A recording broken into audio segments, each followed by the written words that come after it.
My wife, to be a high-powered CEO, slammed a prenup on the dinner table and declared she would not risk her future on a retired postal worker like me. I just nodded, told her it was smart thinking, and quietly had my lawyer draft a document that protected the empire I had built in secret. When her legal team realized my assets were 20 times larger than hers, the panic in their eyes was priceless. But before I tell you exactly how I dismantled her arrogant world piece by piece, let me know where you are watching from in the comments below. Hit that like button and subscribe if you believe respect should never carry a price tag. My name is Tyrone. I am 69 years old, and this is the night my family showed me their true colors. The air in Valerie's minimalist glass dining room was already suffocating before the real disrespect began. We were gathered to discuss the final details of our upcoming wedding. The catered salmon was barely touched when Valerie, sitting at the head of the table like a queen addressing her subjects, reached into her designer bag. She pulled out a thick stack of legal documents and dropped it onto the glass table with a loud thud.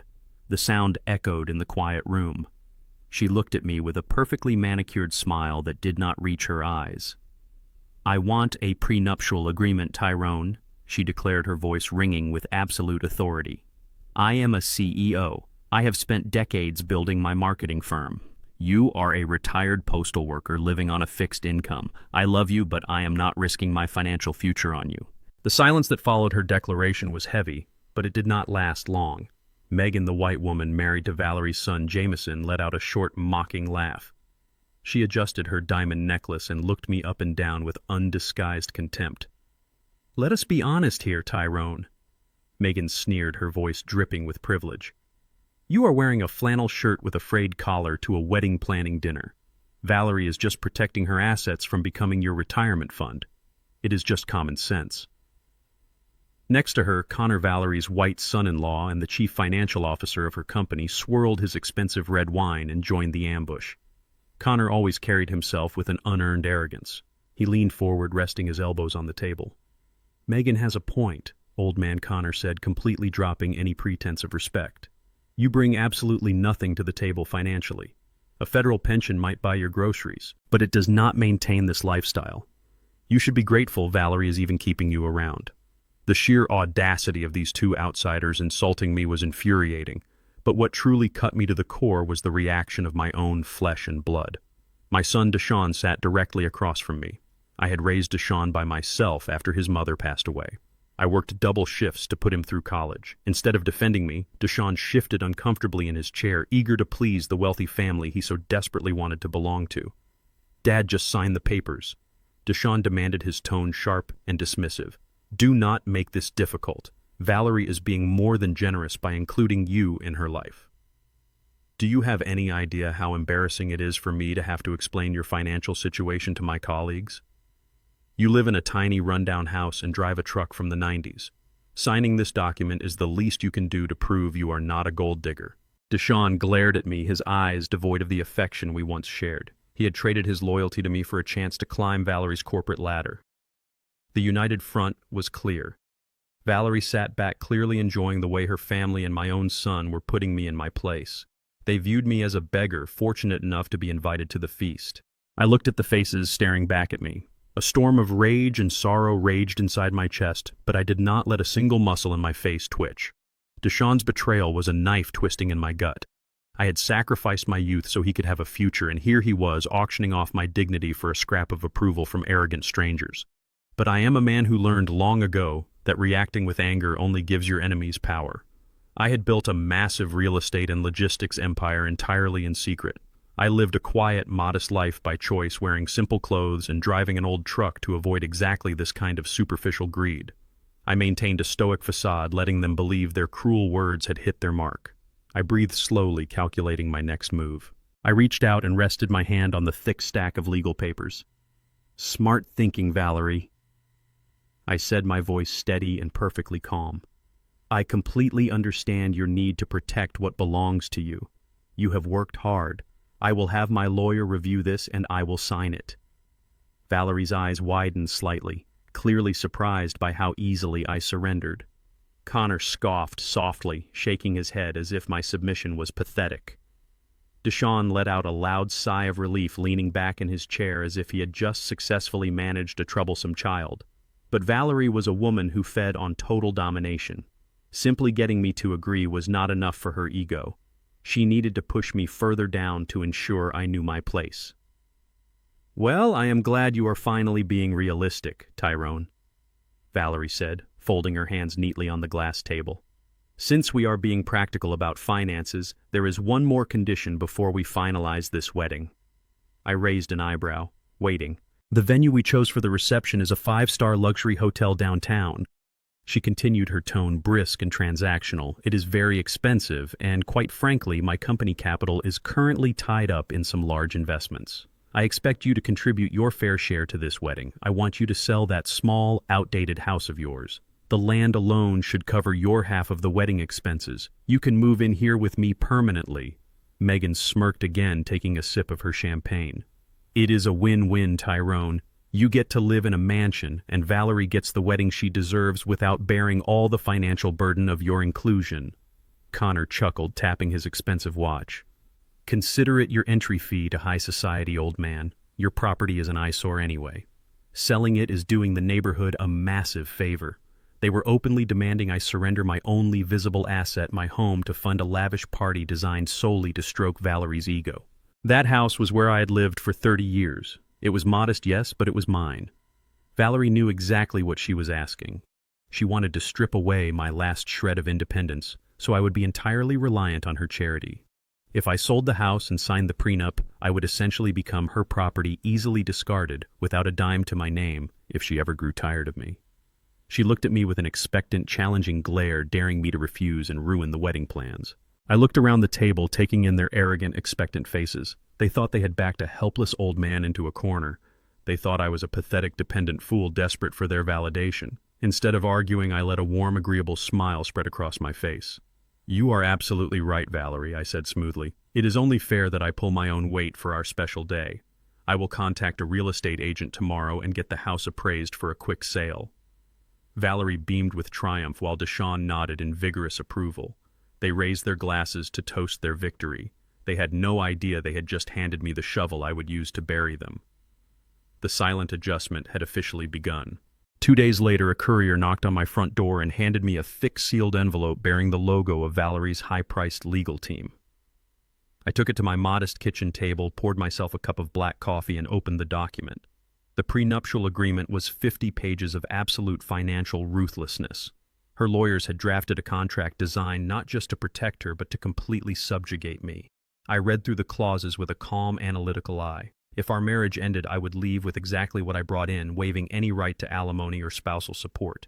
But the audacity did not stop there. The contract stipulated that during our marriage, I would be required to pay a monthly fee of $3,000 to cover my share of the utilities and maintenance at her estate.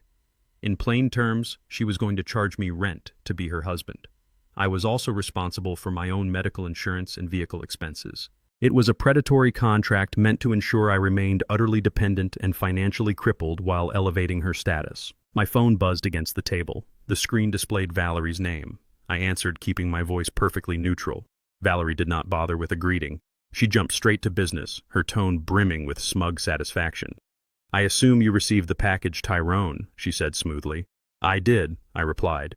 "I am looking over the terms right now." Valerie let out a soft, condescending chuckle. "Do not overwhelm yourself trying to understand all the legal jargon. It is just standard corporate procedure.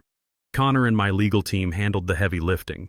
They made sure the wording is airtight so neither of us has to worry about any messy financial entanglements later." I took a slow sip of my coffee.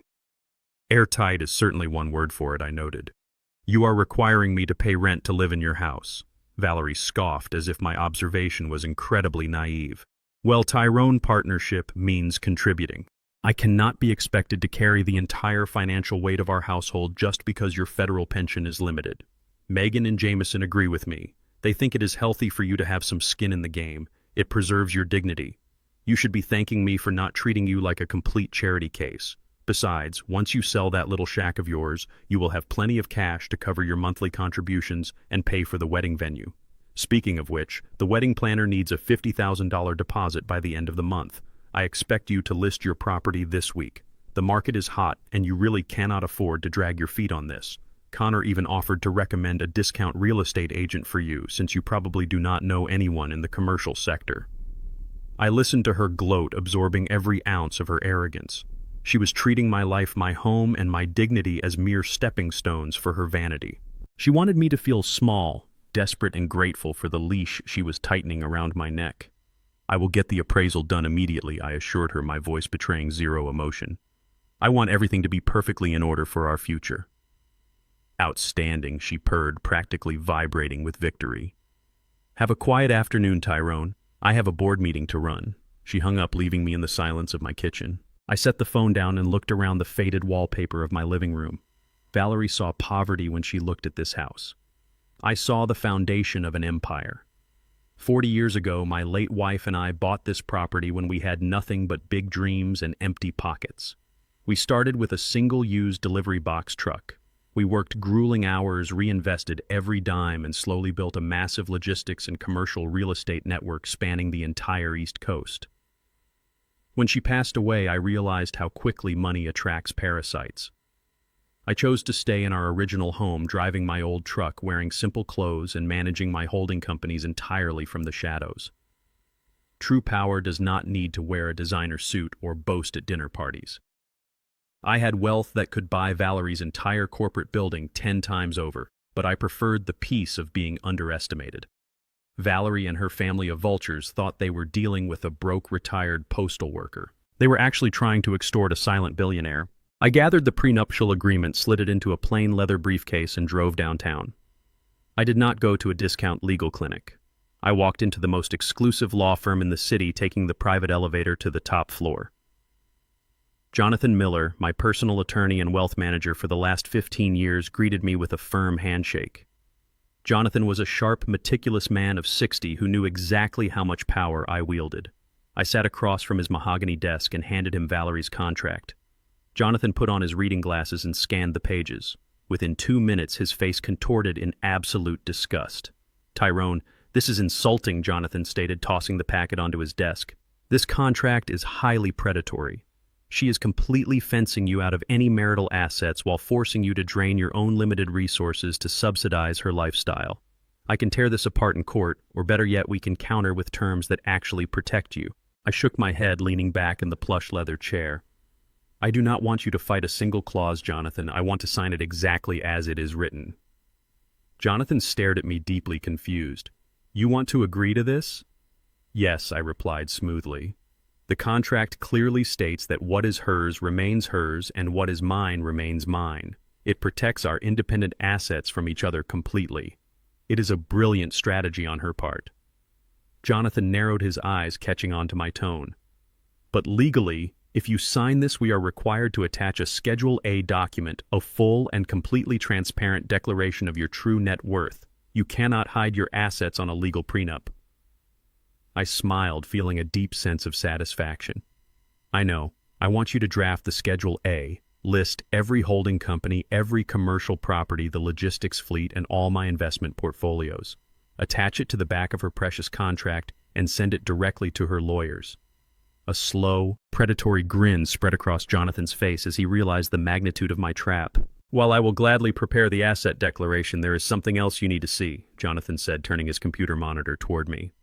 "When you told me about the wedding, I ran a quiet background check on Valerie's company and her chief financial officer, Connor. I always like to know who my clients are getting into bed with." Jonathan tapped a few keys, bringing up a complex financial spreadsheet. "Valerie has been projecting the image of a highly successful CEO, but her company is drowning. They are currently carrying a massive hidden debt.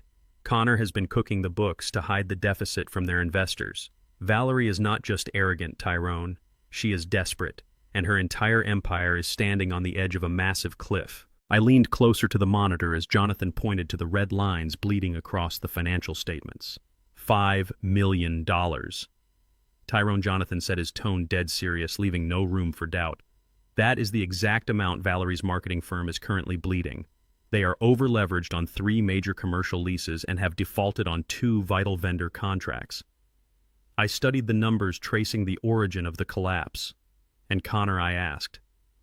Jonathan tapped the screen. "Connor is the architect of this disaster. As chief financial officer, he diverted company funds into a series of high-risk offshore tech startups that completely tanked. To hide the deficit from Valerie's board of directors, he has been cooking the books, shuffling money between shell accounts to make the company look profitable. The illusion of Valerie's grand empire shattered instantly. She was not a titan of industry. She was the captain of a sinking ship. Early the next morning, the roar of a heavy diesel engine shattered the peace of my quiet neighborhood. I stepped out onto my front porch holding my coffee mug. A massive yellow bulldozer was idling right at the edge of my property line. Parked directly behind it was a sleek silver luxury SUV. The doors swung open and Jameson stepped out wearing a tailored suit that looked entirely out of place on my modest street.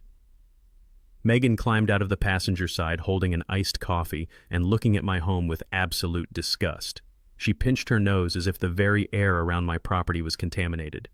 3 men in hard hats and neon vests walked up behind them, carrying sledgehammers and measuring tape. "All right, guys, let us start with the chain link fence," Jameson shouted over the engine noise, clapping his hands together like a foreman. "Tear it all down. We need to clear the perimeter to maximize curb appeal. The real estate photographer will be here by noon." I walked down the steps of my porch, my boots crunching against the gravel. "Excuse me," I said, my voice cutting through the morning air. "What exactly do you think you are doing on my property?" Megan rolled her eyes and took a loud sip from her plastic cup. "Oh, Tyrone, please do not make a scene. Valerie told you to get this dump ready for the market. We are just speeding up the process." Jameson gestured to the contractors to keep moving. "Valerie wants this plot listed by tomorrow morning. The fence is hideous and the yard looks like a junkyard. We hired a rapid flip crew to bulldoze the exterior and lay down some fresh sod.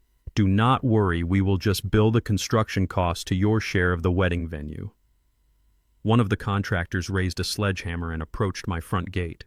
"You do not have the authority to touch a single blade of grass on this land," I warned them, stepping directly into the path of the bulldozer. Megan scoffed loudly, stepping closer with a vicious smirk. "Tyrone, this moldy little shack is a complete embarrassment. Do you honestly think anyone wants to buy a property that smells like old boots and cheap grease? We are doing you a massive favor. Valerie is practically carrying you into high society, so the least you can do is cooperate and let the professionals fix your mess." Jameson checked his luxury watch. "Stand aside, Tyrone. We have a tight schedule and Connor needs the appraisal numbers by 3 o'clock today." Hearing Connor's name slip from Jameson's mouth was the final piece of the puzzle, locking perfectly into place. I stared at the bulldozer, then at the frantic, aggressive energy radiating from Jameson and Megan. This was not about funding a luxury wedding reception at a 5-star hotel downtown. This was a desperate, calculated cash grab. My modest house sat on a prime half-acre corner lot that had recently been rezoned for highly lucrative commercial development. The land alone was worth nearly $1 million to the right corporate buyer. Valerie and Connor did not care about my property's curb appeal. They needed my land liquidated immediately to inject emergency cash into their failing business. They were trying to steal my home to patch the $5 million hole Connor had blasted into their company ledger. The sheer predatory nature of their plan was staggering. I did not raise my voice, but the cold authority in my tone made the lead contractor freeze with his sledgehammer midair. "Put the hammer down," I commanded, locking eyes with the man in the hard hat. "If that metal touches my fence, I will have you arrested for trespassing and destruction of private property. I own this land outright and I have not signed a single work order."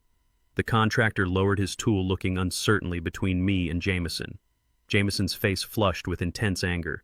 "Hey, I hired you, get to work!" he yelled at the crew. I stepped right up to Jameson, completely invading his personal space.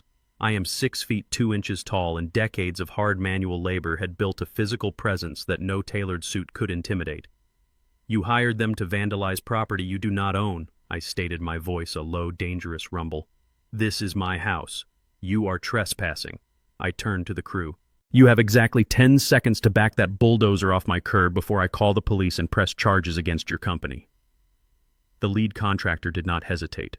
He signaled his men, and they immediately began backing the heavy machinery away from my fence. Jameson lunged forward, his face contorted in rage. "You cannot do this, Tyrone. We have a strict timeline. Valerie is going to be furious." I grabbed Jameson by the lapel of his expensive jacket, gripping the fabric tightly enough to let him feel my physical strength. I hauled him backward, shoving him stumbling toward his luxury SUV. "Get off my property," I warned him, my eyes blazing with a cold fire. "Do not ever step foot on my land again unless you have an invitation, and you will never get one." Jameson caught his balance against the hood of his vehicle, his eyes wide with genuine shock. He had expected a weak, submissive old man who would roll over at the first sign of authority. Instead, he found a man who refused to be bullied by entitled children. I pointed my finger directly at his chest. "Take your wife and get off my driveway right now." Megan's face turned bright red, her privileged composure completely shattering under the weight of my defiance. "You are completely insane," she shrieked, pointing a shaking manicured finger at me. "You are just a broke, pathetic loser. Valerie is going to hear about this immediately. She will cancel the wedding. You are going to die alone in this rotting shack." I stood my ground on the porch, completely unbothered by her hysterical outburst. "Tell Valerie whatever you want," I replied smoothly. "And make sure you tell Connor to check his math."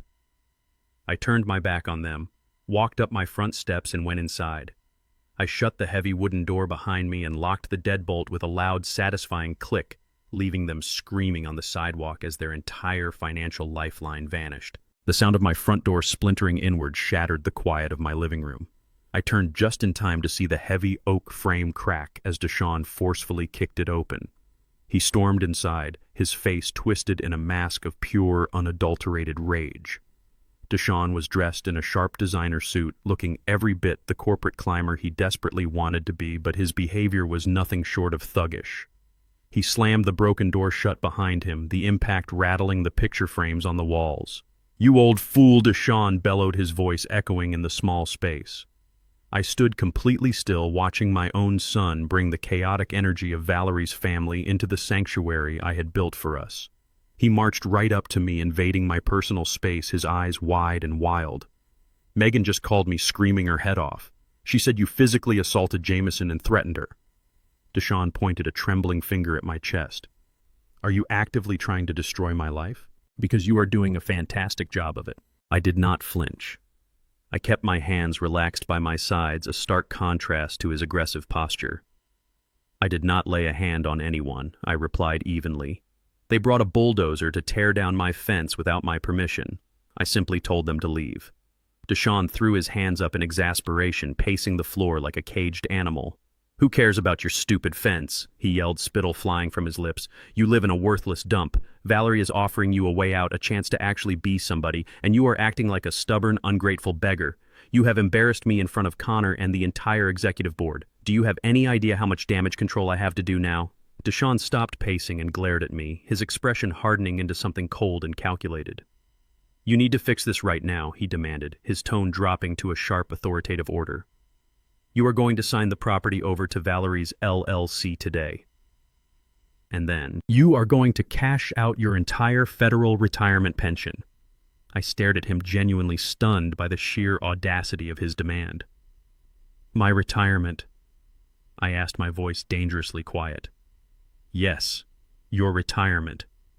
Deshaun snapped back, entirely missing the warning in my tone.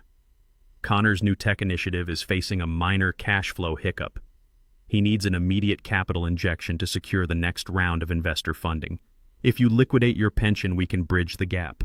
Connor promised me a vice president title and equity in the new startup if I can secure the bridge loan.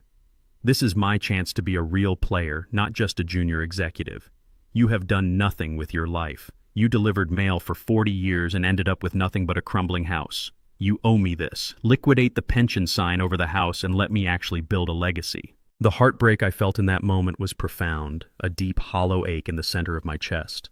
I looked at Deshaun, searching for any trace of the son I had raised, the boy who used to help me change the oil in my old truck, the young man I had sacrificed everything for. I found nothing. The person standing before me was a stranger infected by the toxic greed of Valerie and Connor. He had completely absorbed their worldview, viewing people solely as resources to be exploited. He did not care if I ended up homeless and destitute on the street as long as it bought him a shiny new title in a failing company.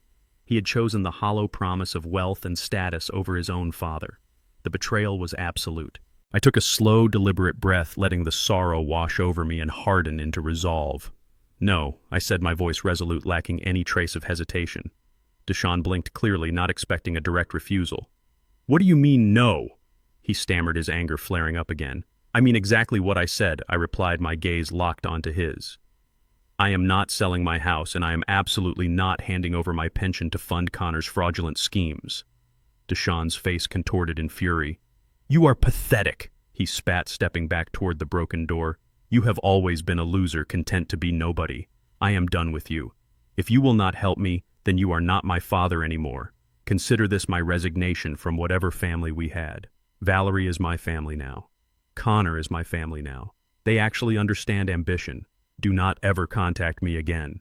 He turned on his heel, marched out the door, and slammed his way into his luxury car. I watched him peel out of the driveway, the tires screeching loudly, leaving black marks on the asphalt. The silence that followed was heavy, but I did not let myself dwell on the pain. The line had been drawn. I pulled my phone from my pocket and dialed Jonathan's direct line. Jonathan answered immediately. "Tyrone, what is the situation?" I watched the dust settle in the street. "Jonathan, I need you to initiate a total freeze on the primary trust fund holding Deshawn's name.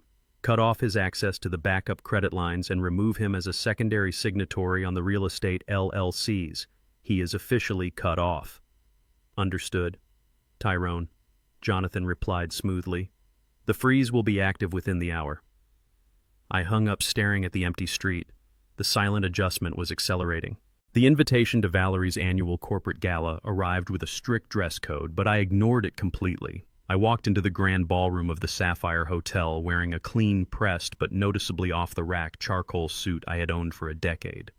The room was a sea of glittering chandeliers, custom tuxedos, and flowing silk gowns.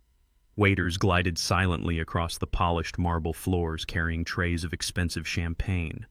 The atmosphere reeked of manufactured exclusivity. Valerie had insisted I attend to prove I was committed to blending into her world, despite the tension of the past few days. I knew exactly why she wanted me there. I was not a guest of honor. I was a prop. I navigated through the crowd of high society elites, my simple attire drawing immediate judgmental stares from the wealthy attendees who viewed my presence as an aesthetic insult to their lavish environment. I found Valerie holding court near the center of the ballroom, surrounded by a tight circle of her top investors and board members. She wore a stunning emerald green dress, diamonds glittering at her throat, projecting the absolute image of corporate dominance. Megan and Connor stood right beside her, holding crystal flutes and laughing at a joke I could not hear. Deshawn was hovering on the periphery of their circle, eagerly nodding along like a desperate subordinate. When Valerie spotted me approaching, her smile sharpened into a weapon. She did not greet me with warmth. Instead, she turned to her wealthy colleagues and gestured toward me with a manicured hand. "Everyone I would like you to meet, Tyrone," Valerie announced, her voice pitched loud enough to carry over the ambient music. "He is a retired postal worker. I suppose you could call him my personal charity project. I am trying to teach him how the other half lives. Though it is quite the uphill battle, as you can see by his outdated wardrobe. We have to be patient with those who lack our refined background." The investors chuckled politely, exchanging amused, condescending glances. Megan leaned in and whispered something to a board member, causing the woman to cover her mouth to hide a laugh. Deshawn simply looked away, refusing to make eye contact with me, deeply ashamed of his own father. Connor, however, decided that verbal humiliation was not enough. He stepped forward, a full glass of dark red wine in his right hand. He looked me up and down, his face twisted in a smug, superior sneer. Connor deliberately stumbled, thrusting his arm forward and splashing the entire glass of deep crimson wine directly onto my light gray shirt and charcoal jacket. The cold liquid soaked through to my skin, instantly leaving a massive dark stain across my chest. The glass did not break, but the damage was profoundly visible.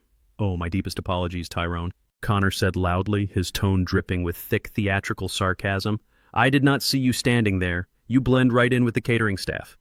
But then again, even the wait staff here can afford tailored jackets that do not look like they were pulled from a donation bin.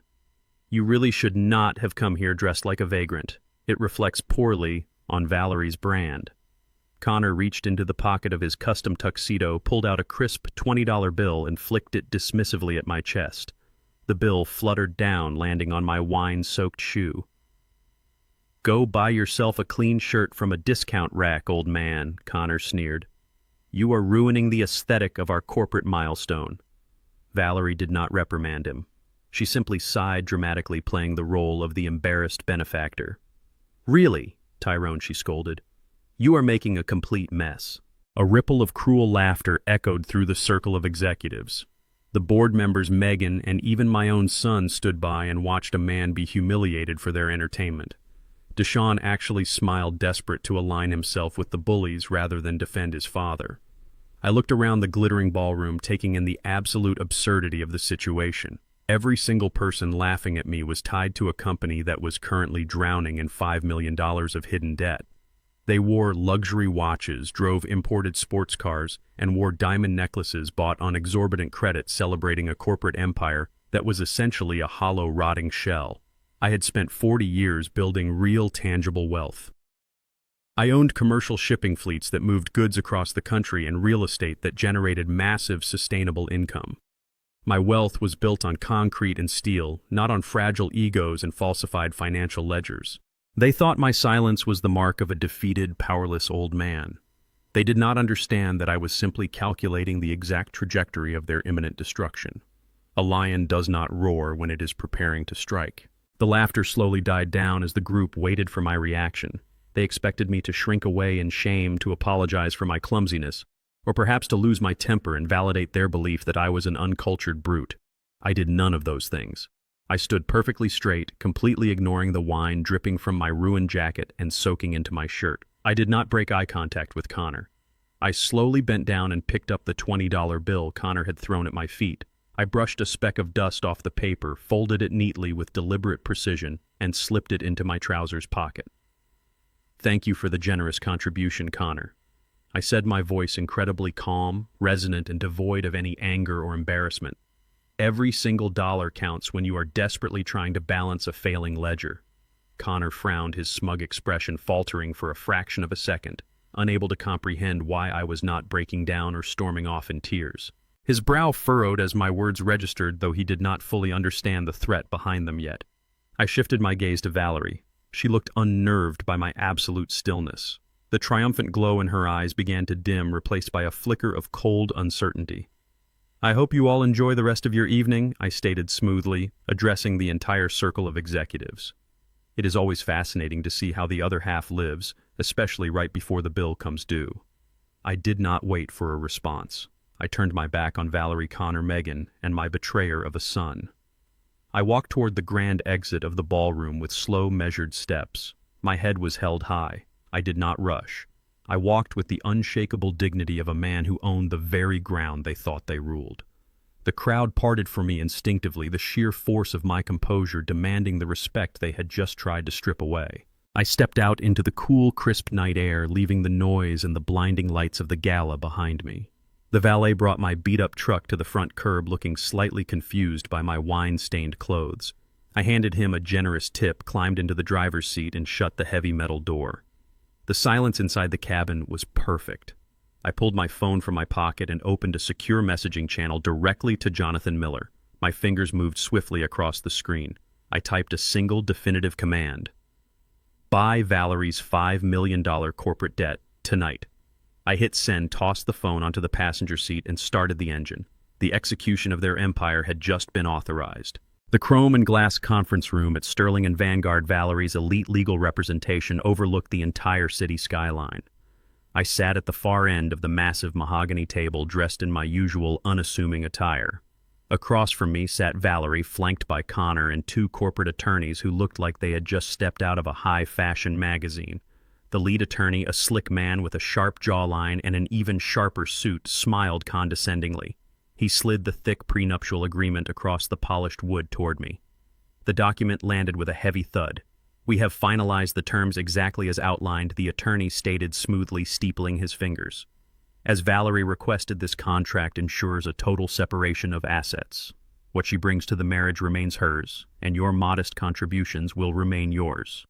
He tapped the signature line with a gold-plated pen. "We just need your signature to make it legally binding and finalize the protective barriers around Valerie's corporate holdings." They looked at me like a lamb ready for the slaughter, completely oblivious to the trap they had just set for themselves. Valerie leaned forward, resting her elbows on the expensive table. She looked utterly radiant, practically glowing with the thrill of total control. "Before you pick up that pen, Tyrone, we need to address the immediate logistical matters," she said, her voice dripping with artificial sweetness. "As we discussed, your financial obligations to this union begin today. My wedding planner requires the final deposit for the luxury venue by tomorrow morning. Connor has already done you the favor of contacting a rapid commercial buyer who is willing to take that crumbling house off your hands for a flat cash offer. It is slightly below market value, but given the condition of your property, it is a miracle anyone wants it at all. Connor smirked, adjusting his cuffs. Consider it a mercy buyout, Tyrone. We are streamlining the process so you do not have to navigate the complicated world of real estate. All you need to do is sign the property transfer deed over to our holding company right now. We will handle the demolition and the sale, and we will apply the funds directly to the wedding expenses and your first year of rent at Valerie's estate. You will not have to lift a finger. Valerie nodded approvingly at Connor's brutal summary. Exactly, she agreed. I brought the property transfer deed with me. She pulled a single sheet of paper from her designer bag and placed it next to the prenup. Sign the transfer deed first, Tyrone. Once the house is legally signed over to my LLC, we can proceed with the prenuptial agreement. This is the only way I can be absolutely certain you are committed to this marriage and not just looking for a free ride. Megan and Jameson were right about you needing to show some actual investment in our future. I looked at the property deed, then up at Valerie's expectant, greedy eyes. They were trying to legally strip me of my only known asset before I even signed the marriage contract. It was a masterclass in financial predation. They were so blinded by their own desperation to cover their $5 million corporate deficit that they did not even bother to hide their fangs anymore. I kept my expression perfectly neutral, resting my hands on my lap. I am afraid I cannot sign the transfer deed, Valerie, I replied evenly. Valerie's triumphant smile instantly vanished, replaced by a tight, furious scowl. Excuse me, she snapped, her voice rising in pitch. What do you mean you cannot sign it? We had an agreement, Tyrone. Do not try to back out now. Connor leaned forward aggressively. Listen here, old man, you do not have a choice. The buyer is waiting. Before Connor could finish his threat, the heavy glass doors of the conference room swung open. Jonathan Miller strode into the room with absolute authority. He wore a bespoke charcoal suit and carried a sleek black leather briefcase. Sorry I am late, Tyrone, Jonathan said smoothly, taking the empty leather chair right beside me. Traffic was uncooperative, but I have the final documents prepared exactly as you requested. Valerie glared at Jonathan, then shot me a look of pure venom. Who is this? She demanded. I do not recall authorizing you to bring legal counsel to a simple signing. This is Jonathan Miller, my personal attorney and wealth manager, I stated calmly. And he is here because your prenuptial agreement requires a Schedule A document, a full and transparent declaration of my current assets. Valerie scoffed loudly. Your assets, please. A rundown house and a postal pension do not require a wealth manager. You are wasting our time. Jonathan ignored her completely. He opened his briefcase, pulled out a thick, meticulously bound document, and slid it across the table to Valerie's lead attorney. I highly recommend you review my client's asset declaration before we proceed, Jonathan advised, his tone dangerously polite. The lead attorney rolled his eyes, picking up the document with an air of profound boredom. He flipped to the summary page. I watched his eyes scan the first few lines. The color completely drained from his face. His arrogant smirk collapsed into an expression of absolute horror. He blinked rapidly, adjusting his glasses as if his vision had suddenly failed him. What is this? The attorney whispered, his voice trembling. Is this some kind of joke? It is a legally binding financial disclosure, Jonathan replied sharply. Valerie frowned, sensing the sudden shift in the room's atmosphere. What is it? She demanded, reaching for the paper. Read it to me.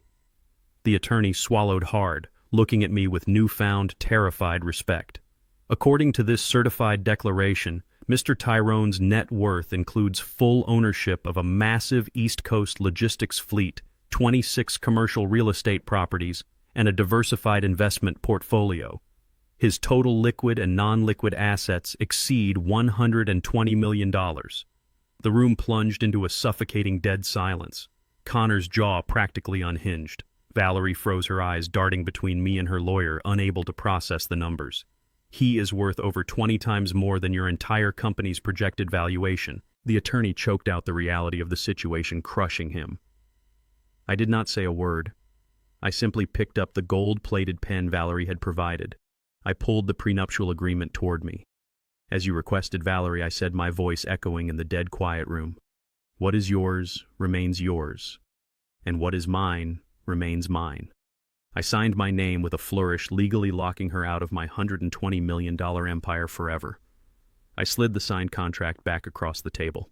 Valerie sat frozen in her chair, paralyzed by a shock so profound it seemed to stop her breathing. The blood had entirely vanished from her face, leaving her looking hollow and aged. Her eyes were fixed on my signature, staring at the ink as if it were a death warrant. She had spent the last month treating me like a worthless beggar plotting to steal my modest house to save her drowning company. Now the crushing realization washed over her. She had just aggressively forced a man worth over $100 million to sign a contract that completely blocked her from touching a single cent of his vast fortune. She opened her mouth to speak, but no sound came out.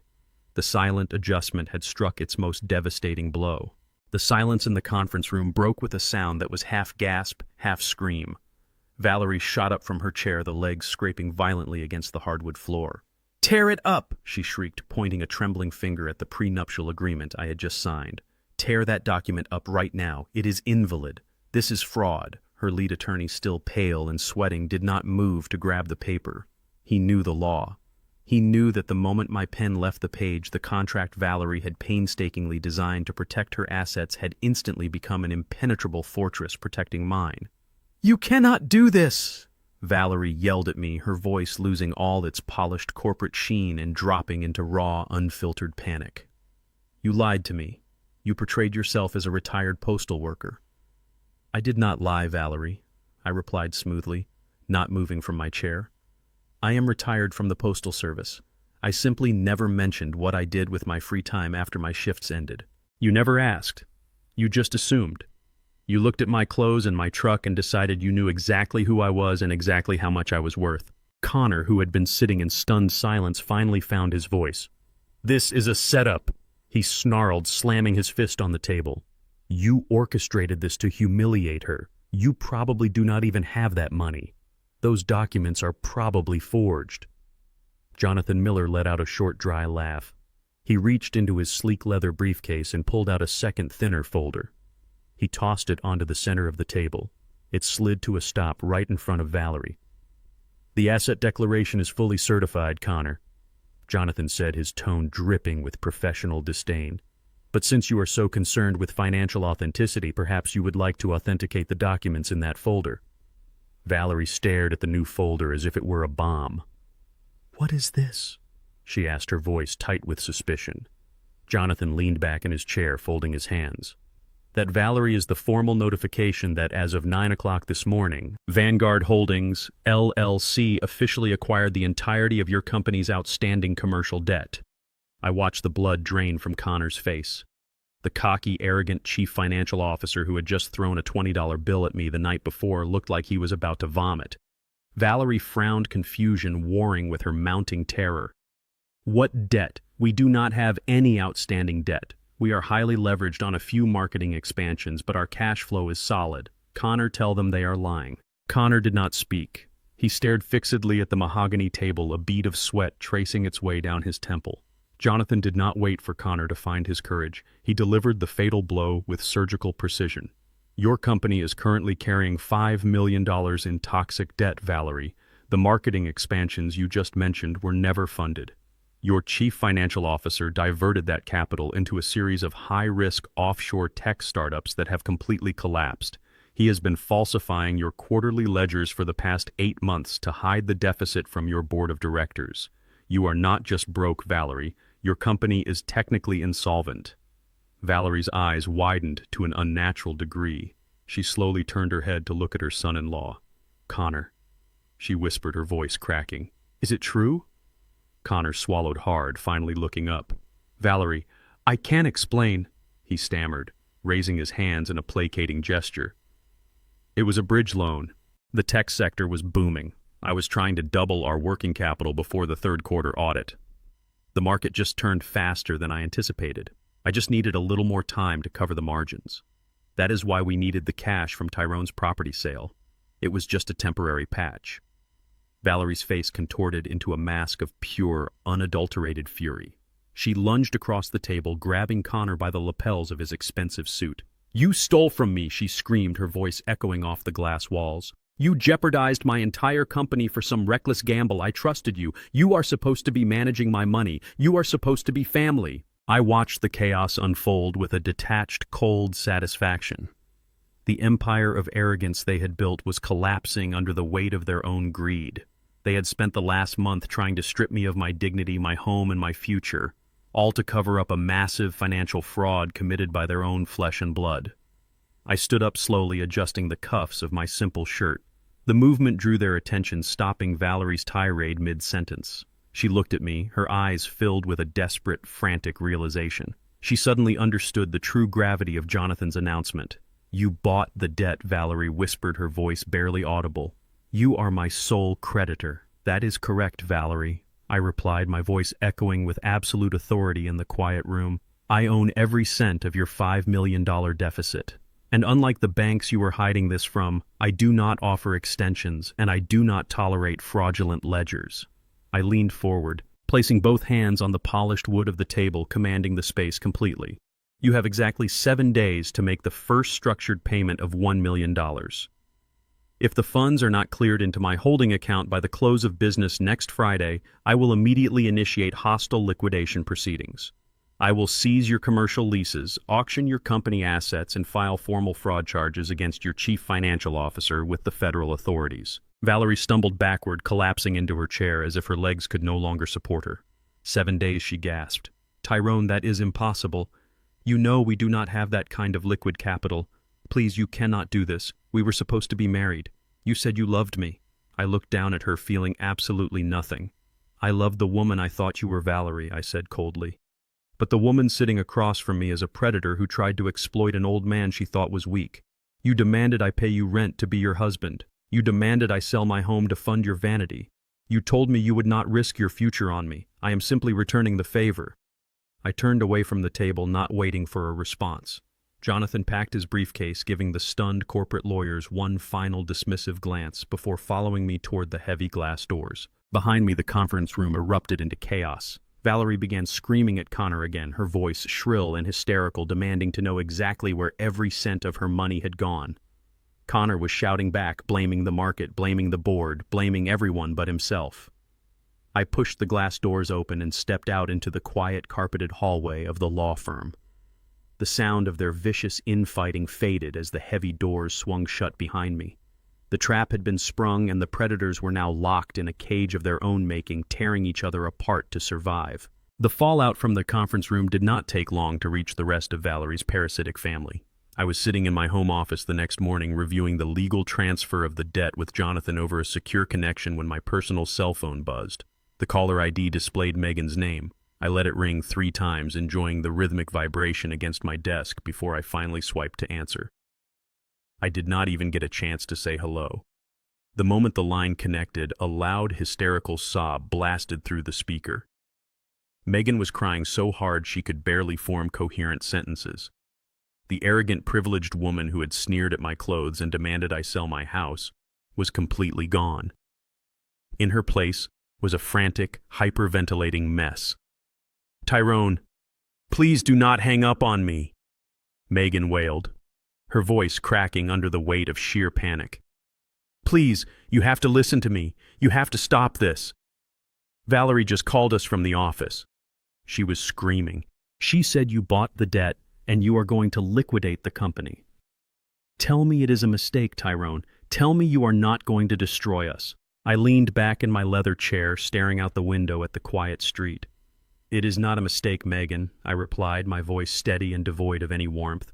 "Valerie has a $5 million deficit, and I am collecting exactly what is owed to me within 7 days."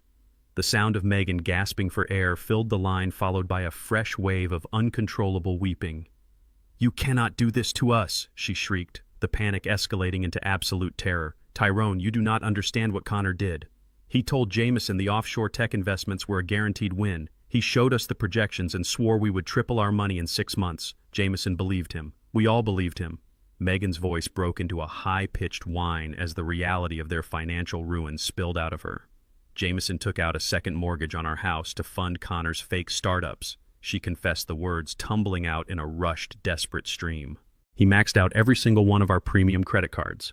He even leveraged both of our luxury SUVs as collateral for a short-term bridge loan to help cover the company payroll last month.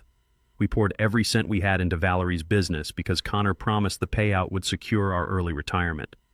If you liquidate that company next week, the banks will seize our home. They will repossess our cars. We will be left with absolutely nothing. We will be completely bankrupt. Megan was sobbing so violently I had to hold the phone an inch away from my ear. You have to forgive the debt, Tyrone, she begged, shedding all her remaining dignity. You have millions of dollars. You do not even need this money. Please, I am begging you. Do not take our home. We were just trying to support the family business. Jameson is having a panic attack in the living room right now. We cannot lose our lifestyle. We have social standings to maintain. You can punish Valerie and Connor, but please leave us out of it. Show us some mercy. I know we were harsh the other night, but we were just stressed about the wedding planning. We did not mean any of the things we said. You are a good man, Tyrone, a generous man. Please just sign a waiver releasing Jameson from the corporate liabilities. If you do not help us, we will be out on the street by the end of the month. She sounded like a drowning woman grasping at a razor-sharp life preserver, completely blind to the irony of asking for charity from the very man she had tried to leave destitute on the street. I listened to her pathetic pleas, but my heart remained entirely cold. My mind flashed back to the dinner table just a few days prior. I clearly remembered the vicious smirk on Megan's face as she adjusted her diamond necklace. I remembered the exact tone of her voice when she mocked my frayed flannel shirt and laughed at my average pension. I recalled how she stood on my front porch holding an iced coffee, pinching her nose in disgust as she called my home a moldy little shack and ordered a bulldozer to tear down my fence. She had looked at me as if I were a piece of garbage stuck to the bottom of her expensive designer shoes. Back then, she had zero empathy.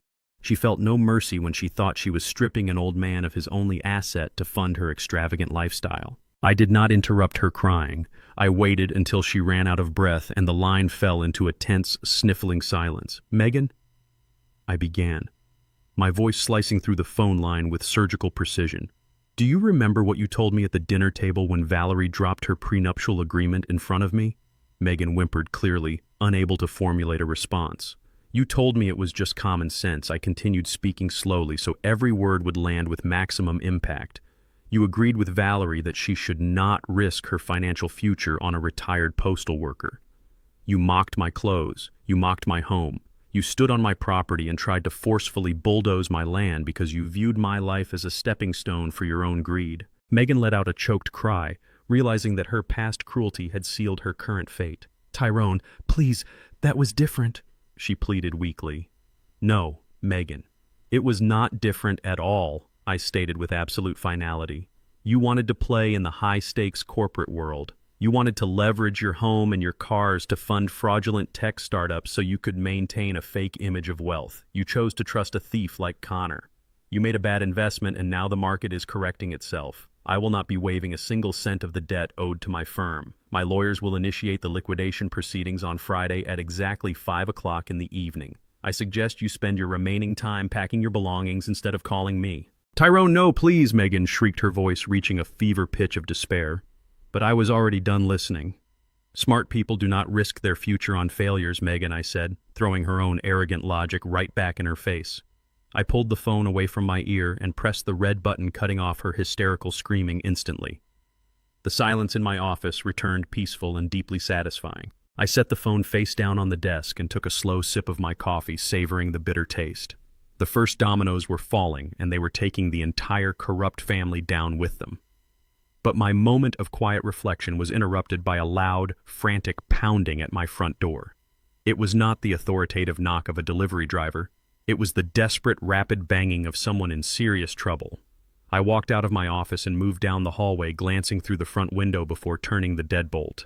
Standing on my front porch, completely stripped of his arrogant corporate posturing, was my son Deshaun. His designer tie was torn off. His shirt was wrinkled and his eyes were wide with absolute, unadulterated terror. I unlocked the deadbolt and pulled the heavy oak door open. Deshaun practically fell across the threshold. The arrogant corporate climber who had stood in my living room just days ago screaming that I was a pathetic loser was completely gone. He stumbled forward, his knees giving out as soon as he cleared the doorway. He collapsed onto the hardwood floor right at my feet. His expensive designer suit was covered in dust. His silk tie was ripped off and he was gasping for air as if he had run 10 miles.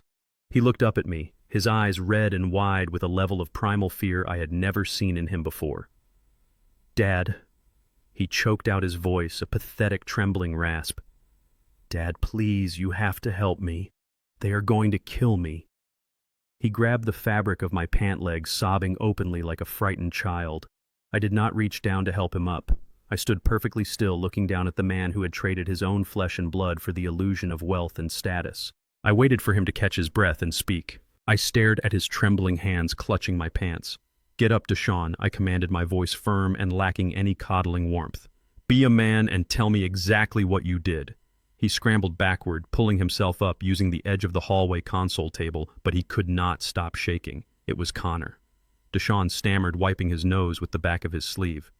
"Connor told me the new tech initiative was a guaranteed gold mine. He said if I could just prove my worth to Valerie by securing a massive capital injection, they would make me a full partner. They promised me a seat on the executive board and a massive bonus.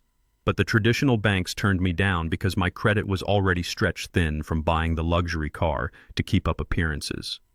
And then my trust fund, the emergency account I always relied on, it was completely frozen. I tried to access it, and the bank told me the primary signatory had locked it down." Deshaun choked back another sob, his panic bubbling over. I was desperate, Dad. I could not look like a failure in front of them. I could not let Valerie think I was useless. So I went to some people. Unofficial people. I borrowed $1 million from a private lending syndicate downtown. Loan sharks. I clarified, my tone dropping to a dangerous register. You borrowed $1 million from violent criminals to impress a woman who treats you like an errand boy. Deshaun nodded frantically, his face pale with terror. I handed the cash directly to Connor last week, but then Valerie called me this morning screaming that the company is insolvent and that you bought their entire debt. The tech startup does not even exist. Connor used my money to pay off furious vendors and pocketed the rest. The money is gone, Dad. Completely gone. And the syndicate, they do not care about Connor or Valerie. They only care that my name is on the paper. 2 men showed up at my apartment an hour ago. They smashed my car windows and told me if I do not have their $1 million plus $200,000 in interest by Monday, they are going to break my legs and put me in a hospital permanently. They know where I live. They know where I work. I have absolutely nothing left. You are the only one who can fix this. You have hundreds of millions of dollars. You can pay them off with a single phone call. Please, Dad, you have to save my life. I looked at my son's terrified, tear-streaked face, and my mind instantly drifted back 30 years. I remembered a bright summer afternoon in the park when Deshaun was 5 years old. I had taken the training wheels off his small blue bicycle. He was terrified of falling. He begged me to hold onto the seat forever, promising he would never learn if I let go. But I knew the absolute truth about gravity and growth. You have to experience the fall to understand the mechanics of balance. If I never let him scrape his knees on the pavement, he would spend his entire life relying on someone else to keep him upright. He had forgotten that lesson entirely. He had spent his adulthood leaning on my hidden trust fund, and then he tried to lean on Valerie's toxic empire. He never learned to balance his own life. I stepped back, putting distance between us. "I am not paying your debt, Deshaun," I stated with absolute unwavering clarity. His jaw dropped, his eyes bulging in disbelief. What he gasped, clutching his chest as if he had been shot. "Dad, they are going to kill me. You have the money. It is nothing to you. It is just a fraction of a percent of what you own. It is $1 million to save your own son. It is $1 million to save a man who refused to take responsibility for his own greed." I corrected him sharply, my voice echoing in the hallway. "You looked me in the eye and told me I was a pathetic loser.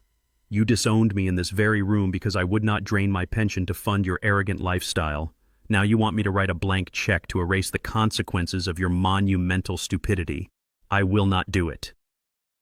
Deshaun began to hyperventilate, stumbling backward against the wall, clutching his hair. I reached into my shirt pocket, pulled out a small, heavy piece of cardstock, and held it out to him. He stared at it, confused.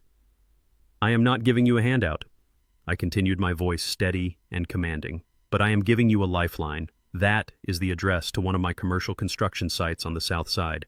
You will report to the site foreman at 6 o'clock on Monday morning. You will haul, cement, carry steel, and work 12-hour shifts doing grueling manual labor. I will personally arrange a secure wage garnishment deal with your creditors.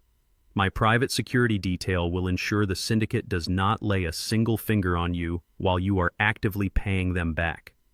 You will work off every single cent of that debt with your own two hands, no matter how many years it takes. You will learn the true value of a dollar, and you will learn what it means to actually build something from the ground up instead of begging for it.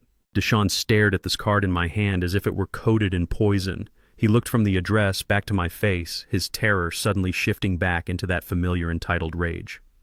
I am an executive.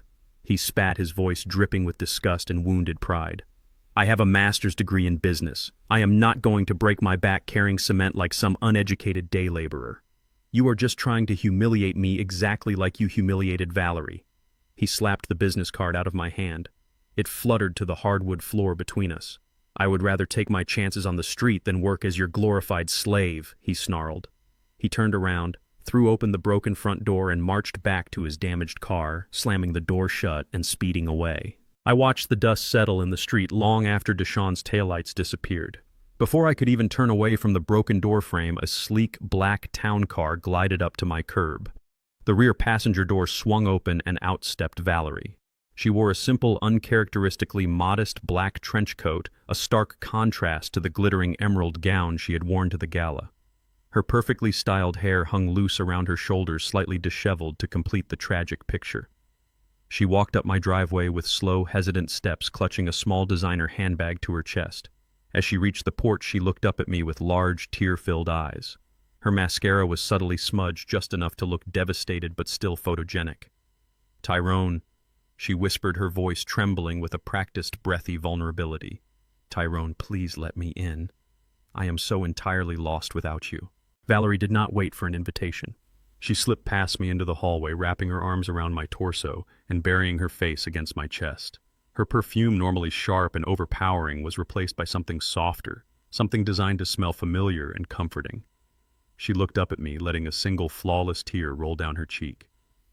Tyrone, I have made a terrible mistake, she cried softly, her hand smoothing the fabric of my shirt. I was so blinded by the stress of running that company. The board of directors and the legal team, they were breathing down my neck constantly. You have to believe me. I never wanted that awful prenuptial agreement. My lead attorney forced my hand. He told me it was standard protocol to protect the shareholders, and I was just too exhausted to fight him. I never cared about your money, Tyrone. I only cared about us. I cared about the man who made me feel safe. She stepped closer, pressing her body against mine in a desperate, calculated attempt at seduction. She reached up, gently tracing the line of my jaw with her manicured fingers. We can fix this, she murmured, pitching her voice into a soft, intimate register. We can throw away all the contracts. We do not need Connor or Jameson or Megan. We can just be Tyrone and Valerie. I will fire my entire legal team tomorrow morning. We can start over with a completely clean slate. Just forgive the corporate debt, Tyrone. Let us merge our lives together the way we originally planned. You are a powerful, brilliant man, and I need a strong partner by my side. Imagine what we could build together. A true empire. Just call off the liquidation. Please, my love. I am begging you to give our future a real chance. I stood completely rigid, refusing to return her embrace.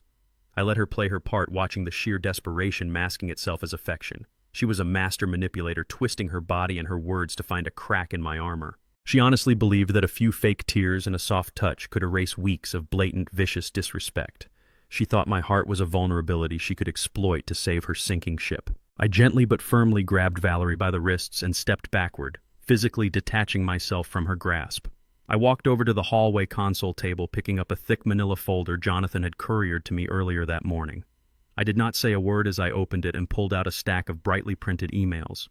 I held the papers up so the text was directly in her line of sight. Jonathan's private investigators are incredibly thorough. Valerie, I stated, my voice as cold as ice. These are internal communications between you, Connor, and a private medical facility located 3 states away. I read the highlighted text aloud. Once the wedding is finalized and the property deed is securely transferred to my holding company, we will initiate the medical power of attorney. We will claim his postal pension barely covers his needs and that he is showing severe signs of cognitive decline. The facility requires a 6-month minimum commitment, which is plenty of time to bulldoze the shack and finalize the commercial sale. I lowered the papers, locking eyes with her. You never wanted a husband. You wanted an elderly victim you could lock away in a nursing home while you liquidated his home. The manufactured tears dried up instantly. The soft, vulnerable posture evaporated, replaced by a rigid, trembling fury. Valerie's face contorted into a hideous mask of pure, unadulterated hatred. She snatched the emails from my hand, tearing the papers into jagged shreds and hurling them onto the hardwood floor. "You arrogant, deceitful old bastard," she shrieked, the volume of her voice rattling the broken doorframe. "You think you are so brilliant sitting on your mountain of hidden cash. You are nothing but a blue-collar fraud who got lucky with a few shipping contracts. You have zero class, zero pedigree, and zero right to judge me." She paced the hallway, waving her arms maniacally, completely losing any shred of her dignified corporate persona. "I built my company from the ground up," she screamed, spittle flying from her mouth. "I navigated boardrooms full of ruthless executives and I survived. Do you really think I was going to let a glorified mailman dictate my financial survival? You lived in this disgusting, moldy house looking like a homeless beggar. You practically invited someone to take your land. It was prime commercial real estate going to waste on a pathetic loser who did not even know how to wear a tailored suit. You should have been honored that a woman of my caliber even looked in your direction." She stepped aggressively toward me, her eyes bulging with manic rage. "You are going to cancel that debt liquidation, Tyrone. You are going to sign a waiver releasing my company from every single liability. If you think you can just swoop in and destroy my life's work, you are completely delusional. You are not a titan of industry. You are just a bitter, lonely old man trying to play a game you do not understand. I will ruin you. I will drag you through years of litigation until your logistics empire bleeds dry. You are nothing without me. You hear me. You are nothing." I simply stood my ground, watching the vicious, venomous creature thrash about in my hallway. This was the real Valerie. Stripped of her money, her lawyers, and her fake charm, she was nothing more than a desperate predator, furious that her prey had bitten back. Valerie pointed a shaking, manicured finger directly at my face, her breathing heavy and erratic. "If you do not forgive that $5 million debt by tomorrow morning, I will go straight to the press," she threatened, her voice a venomous hiss. "I will tell the entire world that you are a ruthless, manipulative billionaire who preys on minority-owned businesses.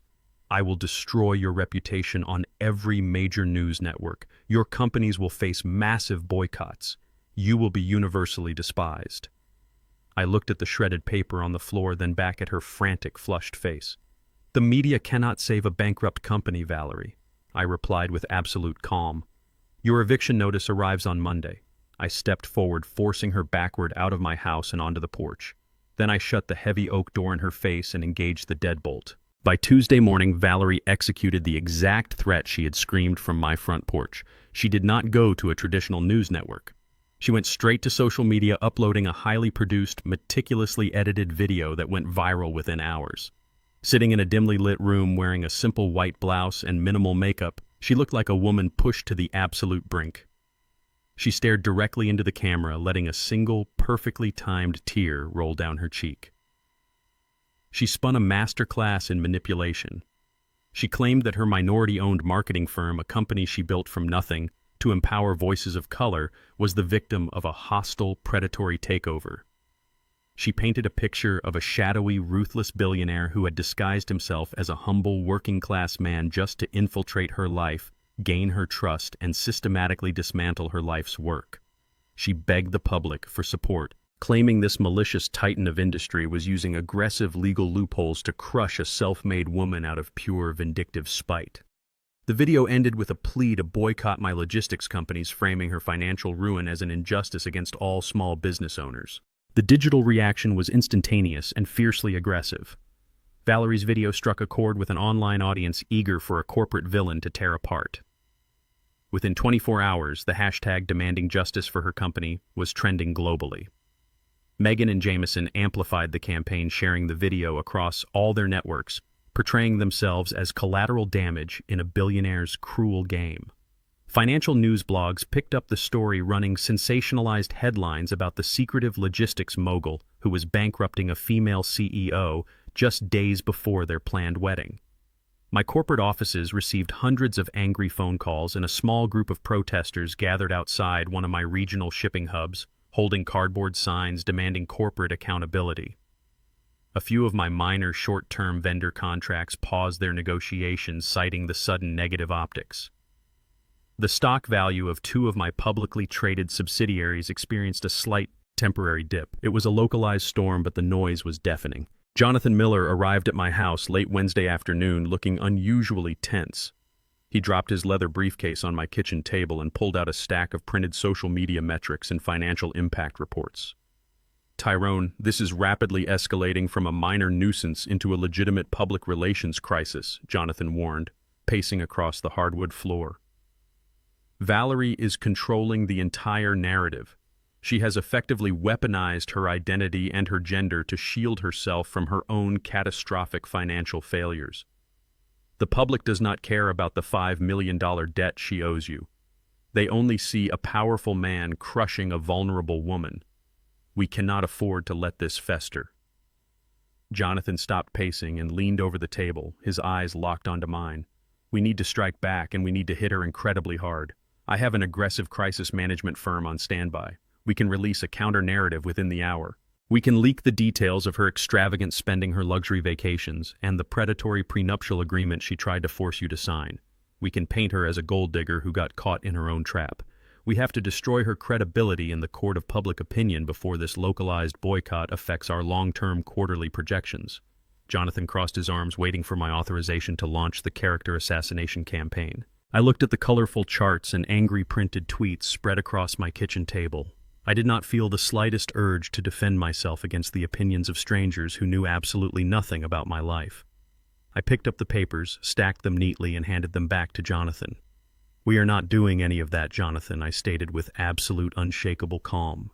"We are not going to engage in a petty emotional mudslinging contest on the internet. I refuse to play the victim game, and I will not lower myself to Valerie's level by leaking personal gossip." Jonathan frowned, clearly frustrated by my lack of aggression. "But Tyrone, if we remain silent, the public will accept her lies as the absolute truth. The truth does not need a public relations campaign to validate it," I replied smoothly.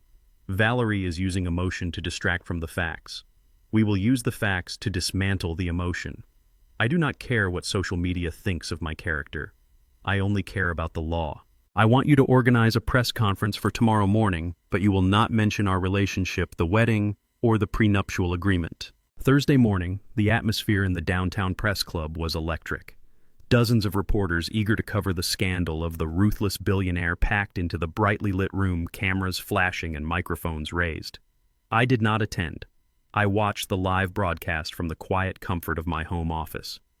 Jonathan Miller stepped up to the podium looking every bit the formidable legal titan he was. He did not look angry or defensive. He looked entirely professional. He adjusted the microphones and looked directly into the cameras. "Good morning," Jonathan began, his voice cutting through the murmurs of the press. "Recently, serious allegations have been made regarding Vanguard Holdings, LLC, and our acquisition of a $5 million commercial debt. We are here today to provide complete, transparent clarity regarding this financial transaction." Jonathan did not bring up Valerie's tearful video. He did not mention the canceled wedding or the ruined tuxedo. Instead, he signaled to an assistant who distributed thick-bound dossiers to the front row of journalists. The debt acquired by my client was not the result of aggressive corporate maneuvering. Jonathan stated, his tone clinically precise. It was the direct result of massive systemic corporate fraud committed by the executive board of the debtor company. For the past 8 months, the chief financial officer Connor has engaged in severe financial misconduct. He illegally diverted millions of dollars of company capital into high-risk offshore accounts and deliberately falsified quarterly ledgers to hide these catastrophic losses from investors and employees. Furthermore, we have documentation proving that the chief executive officer, Valerie, was fully aware of this insolvency and actively sought to defraud private citizens of their real estate assets to cover up the embezzlement. Jonathan paused, allowing the reporters to flip through the heavily redacted yet damning financial ledgers provided in the dossiers. "My client does not engage in social media disputes," Jonathan concluded firmly. "We deal in verifiable facts. Therefore, rather than litigating this matter in the press, Vanguard Holdings has officially handed over all unredacted financial records, internal emails, and evidence of wire fraud directly to the Federal Bureau of Investigation for immediate criminal review." The press conference sent an immediate shockwave through the city, but the real climax occurred just 2 hours later. Local news helicopters were already circling Valerie's corporate headquarters, hoping to catch a statement from the embattled CEO. Instead, they broadcasted something far more devastating on live television. Half a dozen black federal vehicles abruptly surrounded the glass building. Heavily armed FBI agents wearing tactical windbreakers swarmed through the front doors carrying empty cardboard boxes to seize hard drives and physical ledgers. Within 15 minutes, the cameras captured the ultimate consequence of their arrogance. Connor, stripped of his smug superiority, was marched out the front doors in handcuffs, his head bowed in absolute disgrace. Valerie's carefully crafted narrative of victimhood completely evaporated in the face of federal indictments. While the federal agents were busy dismantling Valerie's corporate headquarters downtown, the catastrophic ripple effect of her financial ruin finally reached Jameson and Megan. The banks moved with ruthless efficiency. Without Connor's fraudulent bridge loans to artificially inflate their accounts, their creditors instantly foreclosed on their heavily leveraged mansion and repossessed both of their luxury SUVs.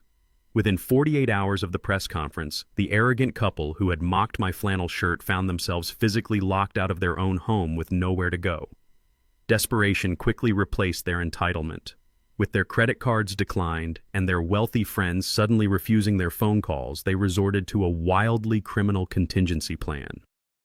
During the disastrous meeting at the law firm, Jameson had managed to memorize the address of one of my private vacation estates listed on the Schedule A asset declaration.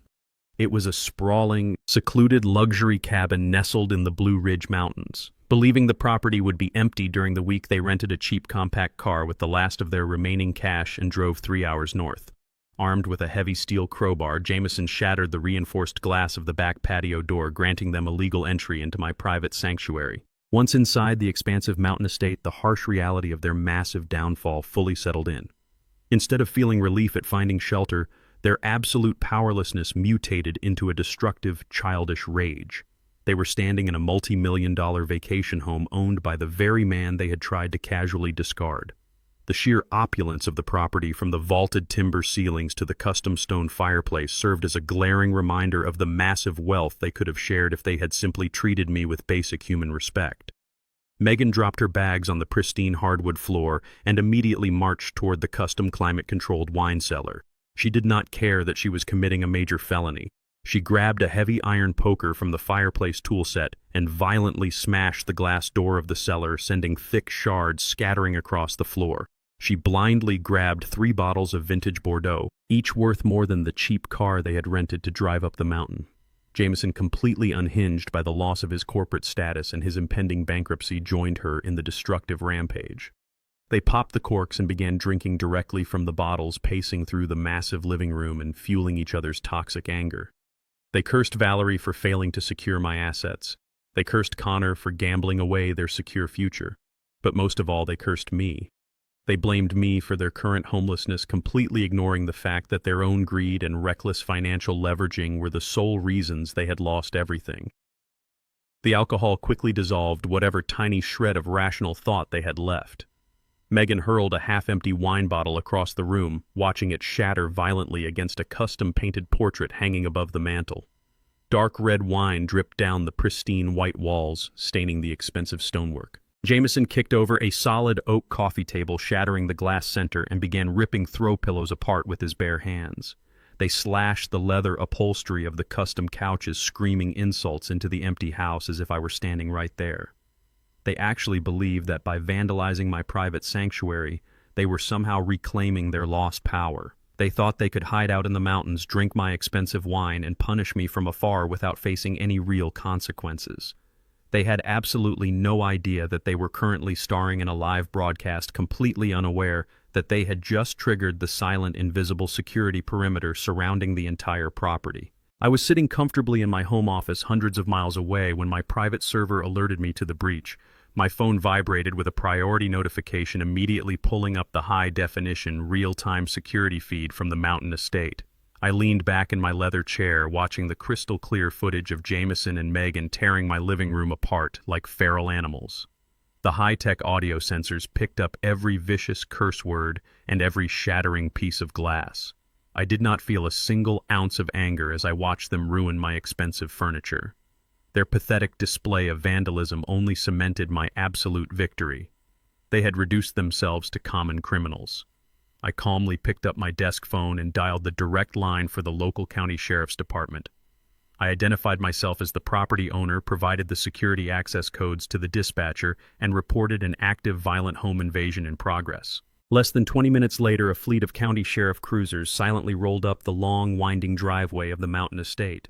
Their red and blue emergency lights cut sharply through the dark, dense forest, illuminating the shattered glass on the back patio. Through my live security feed, I watched as 6 heavily armed deputies took strategic tactical positions around the perimeter of the house. Jameson and Megan were so heavily intoxicated and consumed by their own destructive rampage that they did not even notice the police vehicles until the front door was forcefully kicked open by the lead deputy.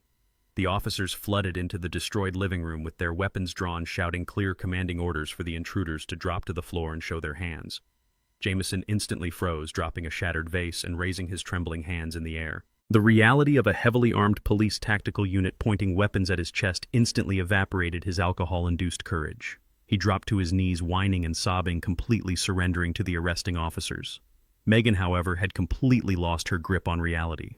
The blinding privilege she had wielded her entire life convinced her that she was somehow above the law, immune to the consequences of a violent felony. When a deputy grabbed her arm to place her in handcuffs, she violently yanked herself away and began fighting the officer.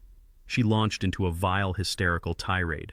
As the deputies wrestled her to the hardwood floor, pinning her arms behind her back, Megan completely unleashed her true toxic nature. She screamed horrific, venomous racial slurs at the arresting deputies, her face contorted in absolute ugly fury. She demanded they release her, screaming that she was a wealthy, important woman and that they were nothing but worthless, uneducated public servants. She spat bigoted insults, degrading the officers based on the color of their skin and their working-class uniforms. She truly believed her perceived social status gave her the right to verbally abuse the very people arresting her for a major felony. She shrieked that she was going to have them all fired and their families ruined. The highly disciplined deputies did not entertain her unhinged meltdown for a second. They hauled Megan and Jameson up from the floor, securing the heavy steel handcuffs tightly around their wrists, and forcefully marched them out the front door. Megan continued screaming her racist vitriol all the way down the driveway, actively kicking at the doors of the patrol cruiser as they shoved her into the back seat. What Megan did not realize was that the lead deputy was wearing an active body camera that clearly captured every single racist slur she shouted.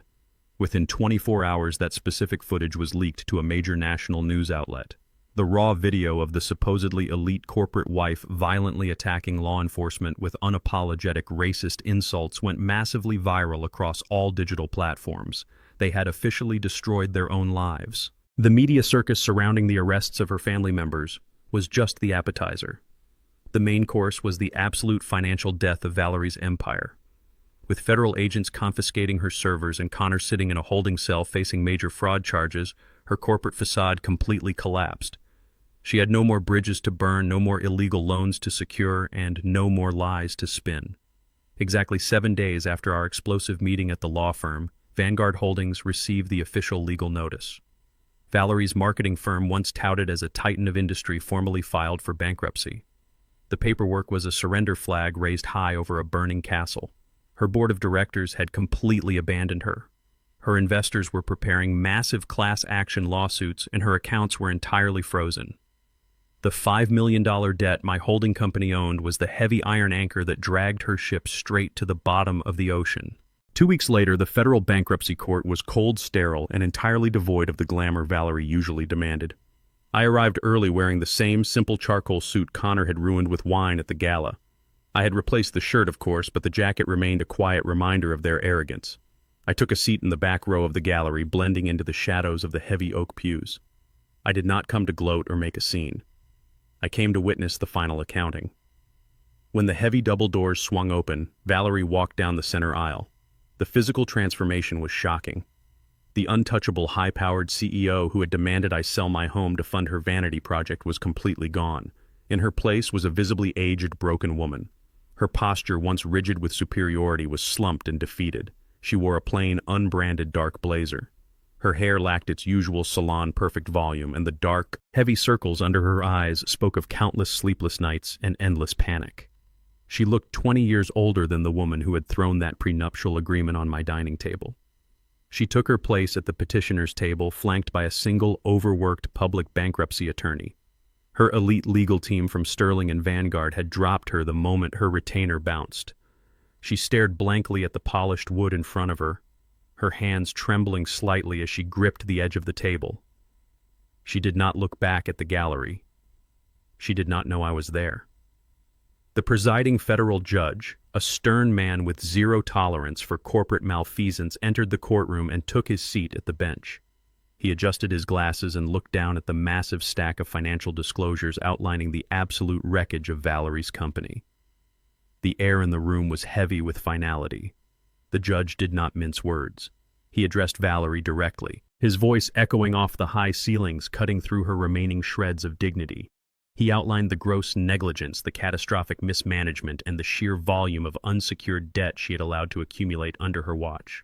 Valerie kept her eyes glued to the floor, nodding weakly as the judge systematically dismantled her life's work. She looked so incredibly small, stripped of her designer labels and her sycophantic followers. The illusion was dead. The reality of her actions had finally caught up to her, cornering her under the bright, unforgiving fluorescent lights of a federal courtroom. Sitting in the quiet gallery, I watched her crumble and felt a profound sense of clarity. There was no joy in my heart, only a solemn recognition of the destructive nature of unchecked greed. Valerie had built a life entirely on optics. She valued the appearance of wealth over the substance of character. She had treated people as disposable assets, measuring human worth strictly by bank balances and zip codes. Her ambition was a bottomless pit that demanded constant feeding, ultimately devouring her own family. She allowed Connor to gamble away her company. She allowed Jameson and Megan to float on a cloud of toxic entitlement. She had tried to devour me simply because she thought I was a weak, vulnerable target. If she had shown even a fraction of humility, if she had valued partnership over domination, she could have shared in an empire that would have secured her lineage for generations. Instead, her insatiable appetite for control had left her starving. Greed is a parasite. It convinces you that you are climbing a mountain right up until the very moment it pushes you off the cliff. The judge struck his gavel, bringing the proceedings to their inevitable conclusion. He looked directly at Valerie, his expression completely devoid of sympathy. Given the overwhelming evidence of financial insolvency and the staggering $5 million deficit owed to the primary creditor, Vanguard Holdings, this court rejects the petition for Chapter 11. Reorganization, the judge declared firmly. Your company lacks the operational capacity to restructure. Therefore, I am converting this case to a Chapter 7 total liquidation. Valerie let out a sharp, choked gasp, covering her mouth with her trembling hands as the remaining color drained from her face. The judge continued, his voice ringing with absolute authority, detailing the execution of the order. A court-appointed trustee will immediately seize all corporate assets, intellectual property, and vendor contracts to be sold. Furthermore, because you foolishly cross-collateralized your commercial bridge loans using your private real estate as a personal guarantee, your primary residence is hereby forfeited. The luxury mansion, your corporate vehicles, and all non-exempt personal assets will be seized and auctioned to satisfy the outstanding debt to Vanguard Holdings. You have exactly 48 hours to collect your personal clothing and vacate the premises. The gavel slammed down a second time. It was a sound of absolute, undeniable destruction. Valerie collapsed into her chair, openly weeping into her hands. Her assigned public defender packed his briefcase, offered a muted professional apology, and stepped away, leaving her entirely alone at the massive petitioner's table. She slowly turned around, scanning the empty courtroom, desperately looking for any friendly face in the gallery. That was when her tear-filled, panicked eyes met mine. I was sitting in the back row, perfectly still, watching her from the shadows. The realization hit her like a physical blow. She saw the man she had tried to charge, rent to the man whose house she had tried to bulldoze, now holding the legal deed to her own mansion. I did not smile. I did not sneer. I simply maintained eye contact, letting the heavy silence between us communicate the absolute finality of her defeat. Her entire empire was officially my property. Valerie was left with absolutely nothing. She had no company, no home, no luxury cars, and no wealthy friends left to bail her out. The high society status she had weaponized against me was completely erased by a single court order. She was now poorer than the retired postal worker she had so viciously mocked at her dinner table. She had tried to aggressively protect her future from me, and in doing so, she had handed me the keys to her entire life. I stood up from the wooden pew, adjusted my simple jacket, and walked out the heavy double doors of the courtroom. I stepped out into the bright Atlanta sunlight, breathing in the fresh air, leaving the ruined CEO to face her empty reality entirely alone. 2 days after the federal judge brought his heavy wooden gavel down on her entire existence, the dark sky over the city opened up and poured an unforgiving, freezing rain. Valerie had officially exhausted the strict 48 hours granted by the bankruptcy court to vacate her sprawling luxury estate. The bank executives had locked the massive wrought iron gates behind her, and the repo men had already towed her imported vehicles away. She had no corporate account to order a private car, and no wealthy friends willing to answer her desperate phone calls. They had all scattered like roaches the exact moment the federal agents raided her office. Now the former chief executive officer was walking down the side of a busy suburban road dragging a single scuffed rolling suitcase behind her. The expensive wheels of the luggage rattled harshly over the uneven pavement, catching on every crack and pebble. Her plain black blazer was soaked completely through, clinging to her shivering shoulders. Her designer shoes, utterly impractical for a 2-mile walk in a severe storm, were ruined, covered in mud and street grime. The freezing rain plastered her hair to her face, washing away the last traces of the polished, untouchable woman she had projected to the world. She was heading toward the only place she had left. Valerie finally turned onto my quiet, working-class street. The modest neighborhood she had once looked at with such profound vocal disgust now represented her absolute last chance at basic survival. As she approached my property line, her eyes darted toward the spot where the yellow bulldozer had parked just weeks prior. The chain-link fence she had ordered Jameson to tear down still stood perfectly intact, a silent monument to her monumental failure. She dragged her suitcase up the cracked concrete driveway, her ruined shoes squelching with every heavy, exhausted step. She stared at the single-story house she had viciously insulted, the place she had boldly called a moldy, rotting shack that was a complete embarrassment to her brand. Now that same small house looked like a desperately needed sanctuary. The cold rain was biting into her skin, and her immense pride had been entirely hollowed out by the brutal reality of bankruptcy. She had rehearsed her speech the entire agonizing walk over. She was prepared to throw herself at my feet. She was ready to cry, to beg, to offer me absolute submission if I would just let her sleep on my old sofa. She planned to tell me that the courts had taken everything, that Connor had destroyed her family, and that she finally realized I was the only honest, decent man she had ever known in her entire life. She was going to promise to cook my meals, clean the floors she once despised, and live a quiet, humble life by my side. She reached the wooden steps of the front porch, her hands numb and trembling from the freezing downpour. She dropped the handle of her suitcase and walked up to the heavy oak door. She raised her fist and knocked 3 times, the sound echoing dull and flat in the heavy rain. She waited, shivering violently, rehearsing her tearful apology one more time. When the door did not open immediately, panic began to set in. She knocked again, harder this time, her knuckles aching from the cold. "Tyrone," she called out, her voice cracking and pathetic, completely stripped of its former commanding tone. "Tyrone, please be home. I know I was wrong. I have nowhere else to go. Please open the door. I will do whatever you want. Just please let me inside." She leaned her forehead against the wet wood of the door, her shoulders shaking with genuine helpless sobs, entirely ready to trade whatever was left of her soul for a warm room. The heavy deadbolt clicked loudly from the inside, sending a sudden jolt of desperate hope straight through Valerie's chest. She quickly wiped the rain and tears from her face, frantically trying to construct a look of pitiful remorse. The heavy oak door swung open, but the figure standing in the warm yellow light of the entryway was not the retired postal worker she had come to manipulate. Instead of my familiar face, Valerie found herself staring at a tall, broad-shouldered man in his late 40s, wearing a bright yellow high-visibility vest over a crisp, button-down shirt. He held a clipboard in one hand and a measuring tape in the other. He looked down at the soaked, shivering woman on the porch with an expression of mild professional confusion. "Can I help you, ma'am?" the stranger asked, his voice polite but entirely detached. "Are you looking for someone in the neighborhood?" Valerie froze, her mouth slightly open, the carefully rehearsed apology instantly dying in her throat. She looked past the stranger's shoulder, peering into the living room. The faded floral wallpaper was gone. The old comfortable furniture she had mocked was completely cleared out. The entire house was empty, stripped down to the bare wooden floorboards. Paint cans and construction materials were stacked neatly in the corner. "I am looking for Tyrone," Valerie stammered, her voice shaking violently as a new, profound terror began to take hold of her. "This is his house. He lives here. We were engaged. I need to speak with him immediately." The man adjusted his grip on the clipboard, his demeanor remaining strictly businesslike. "I am sorry, ma'am, but you are mistaken," he replied smoothly. "No one lives here anymore.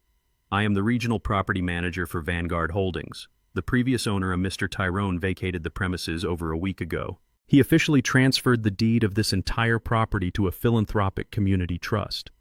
Valerie's eyes widened in absolute shock. "Transferred the deed," she gasped, wrapping her arms around her freezing torso. "What do you mean? He cannot just leave. Where did he go?" "I am afraid I do not have his forwarding address," the property manager stated, glancing down at his paperwork. "All I know is that the land was entirely liquidated. Mr. Tyrone directed all the proceeds from the commercial sale of this corner lot to fully fund a local trade school scholarship program for underprivileged minority youth. We are slated to demolish this structure on Monday morning to break ground on the new community center." The man offered her a small, sympathetic nod, completely unaware of the absolute devastation his words were inflicting. "So you see, ma'am, there is no one here to help you. The previous owner has completely moved on, and this is now an active construction site. For your own safety, I need to ask you to step off the porch and clear the property line. Have a good evening." The heavy oak door shut firmly in Valerie's face, the deadbolt locking with a sharp final click. She stood on the porch for a long moment, the freezing rain beating down on her back as the absolute reality of her situation crushed the breath from her lungs. I had not just taken her company and her mansion. I had completely erased my own footprint from her world, leaving her with absolutely nothing to grasp. She slowly turned around, walking down the wooden steps like a hollow ghost. She grabbed the handle of her suitcase and dragged it to the edge of the sidewalk. Her legs finally gave out. Valerie collapsed onto the wet concrete, burying her face in her hands, weeping completely alone in the freezing rain. Miles away from the collapsing corporate empires and ruined mansions, the scorching midday sun beat down relentlessly on a sprawling commercial construction site on the south side of the city. Deshaun wiped a thick layer of grit and sweat from his forehead using the back of his heavy canvas work glove. His entire body ached with a deep, bone-rattling exhaustion he had never experienced in his 35 years of life. His custom-tailored suits and silk ties were completely gone, replaced by a neon safety vest, steel-toed boots, and a hard hat that felt like it weighed 50 pounds. He hoisted another 80-pound bag of dry cement onto his bruised shoulder, his knees buckling slightly under the immense pressure. Every step across the uneven dirt terrain was a harsh, agonizing reminder of his monumental arrogance. He had scoffed at this very job just weeks ago, calling it slave labor and insisting he was too educated to break his back. Now, the blistering heat and the raw physical pain were rapidly burning away his toxic entitlement. He was no longer a junior executive playing a fake role in Valerie's fraudulent company. He was just a man trying to survive his own catastrophic mistakes. Deshaun dropped the heavy cement bag onto a massive wooden pallet, gasping for air as a cloud of gray dust plumed around him. Before he could even reach for his dented plastic water bottle, the sharp crunch of heavy tires rolling over the gravel driveway caught his attention. A matte black luxury SUV bypassed the main security gate, ignoring the warning signs, and rolled aggressively onto the active construction site. The vehicle came to an abrupt, dusty halt exactly 30 yards from where Deshaun was standing. The tinted windows rolled down and the heavy custom doors swung open. Two massive, imposing men stepped out onto the dirt, dressed in dark, tactical clothing that clearly communicated their violent profession. These were not corporate debt collectors sending passive-aggressive emails. They were the brutal enforcers from the downtown lending syndicate, the men who had explicitly promised to break his legs if he did not produce their $1 million plus interest by Monday. Monday had already passed, and Deshaun was completely out of time. Deshaun felt his stomach drop completely into his boots. The blood rushed out of his face, leaving him cold despite the sweltering 100-degree heat. He instinctively took a step backward, his work boots dragging heavily in the dirt. He had no hidden trust fund to tap into. He had no fast-talking corporate lawyers to draft a settlement. He had absolutely zero leverage. The lead enforcer, a man with a thick, scarred neck and cold, dead eyes, locked his gaze directly onto Deshaun and began walking forward with deliberate, predatory strides. Deshaun's breath hitched in his throat. He looked around frantically for an escape route, but the construction site was a wide-open dirt lot surrounded by chain-link fencing. There was nowhere to run, and even if there was, he was entirely too exhausted to make it 10 feet. He knew exactly what was about to happen. He had borrowed dirty money to fund a fake tech startup because he wanted to look like a big shot. And the brutal reality of the criminal underworld had finally caught up to his foolish vanity. He closed his eyes, clenching his jaw and bracing his body for the violent beating he knew he entirely deserved. He prepared to pay the severe physical price for his massive, arrogant stupidity. "Hey, you two!" A loud, booming voice roared across the construction site, slicing through the heavy tension like a machete. Deshaun snapped his eyes open. The site foreman, a towering barrel-chested man named Griggs, stepped directly into the path of the advancing enforcers. Griggs was not alone. Within seconds, 4 highly trained, heavily armed private security contractors materialized from the shadows of the main scaffolding, moving with precise military coordination. They immediately formed a solid human barricade between Deshaun and the syndicate enforcers, their hands resting casually but dangerously close to their holstered sidearms. The lead enforcer stopped in his tracks, assessing the sudden tactical disadvantage. Griggs did not flinch. He pulled a thick, notarized legal document from his clipboard and shoved it directly into the enforcer's chest. "Read it carefully," Griggs commanded with absolute authority. "Vanguard Holdings has officially assumed financial mediation for this laborer. A strict ironclad wage garnishment protocol has been established and fully funded through a secured escrow account. You get exactly 20% of his weekly earnings transferred directly to your syndicate until the debt, including your exorbitant interest, is paid in full. If you lay a single finger on my worker, Vanguard Security will authorize lethal force, and our legal team will personally hand your entire underground operation over to the federal authorities." The lead enforcer scowled, ripping the document from Griggs's hand. He scanned the legal terminology, his eyes narrowing as he recognized the sheer, undeniable financial power backing the contract. The syndicate knew better than to wage a street war against a billionaire's private security force over a single bad loan. The enforcer crumpled the paper into his pocket, shot Deshaun one final venomous glare, and signaled his partner to back off. The 2 men retreated to their black SUV, slammed the doors shut, and sped off the construction site, kicking up a massive cloud of dust in their wake. Deshaun stood completely frozen, his heart hammering violently against his ribs. He stared at Griggs, then at the heavily armed security contractors, who seamlessly melted back into their patrol routes around the perimeter. The profound reality of the situation washed over Deshaun like a tidal wave. His father had not abandoned him to die. Tyrone had absolutely refused to write a blank check to reward his son's arrogant greed, but he had secretly deployed his massive corporate resources to ensure Deshaun was shielded from physical violence. Tyrone had orchestrated a perfectly balanced intervention. He provided the necessary protection to keep the criminals at bay, but he left the crushing financial burden squarely on Deshaun's shoulders. The realization was incredibly humbling.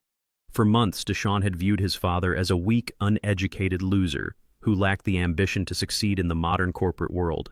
He remembered kicking down Tyrone's front door, screaming insults and telling the man who raised him that he was worthless.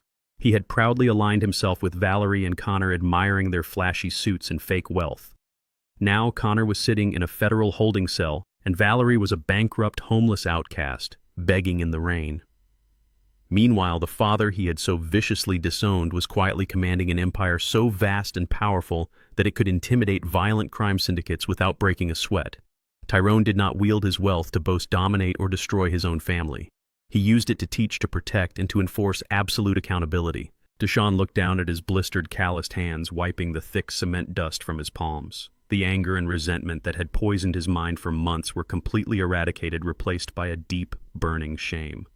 He finally understood the massive difference between the shallow illusion of success and the quiet, unshakable power of genuine hard work. The path ahead of him was incredibly long. It would take years of grueling manual labor to pay off the massive debt he had foolishly incurred, but for the first time in his life, he felt a strange sense of clarity. He bent down, picked up his heavy steel shovel, and turned back toward the massive pile of dry cement. He had a massive financial debt to repay to the syndicate, but more importantly, he had a father's respect to earn back the hard way. Time moves differently when you are locked inside a federal penitentiary. For Connor, the former chief financial officer who once strutted through 5-star ballrooms in bespoke tuxedos, reality had shrunk to an 8x10 concrete cell. He was currently serving a mandatory 5-year sentence for wire fraud, embezzlement, and falsifying corporate ledgers. The sheer weight of the federal indictment had crushed any hope of a plea deal that involved probation. The luxurious lifestyle he had stolen to maintain was completely gone, replaced by scratchy uniform jumpsuits and the metallic clang of cell doors. His personal life had deteriorated just as rapidly as his professional one. Megan, the woman who had happily spent the millions he illegally diverted, did not stand by her man when the FBI raided their lives. The moment the bank foreclosed on their mansion and repossessed their luxury cars, she filed for divorce.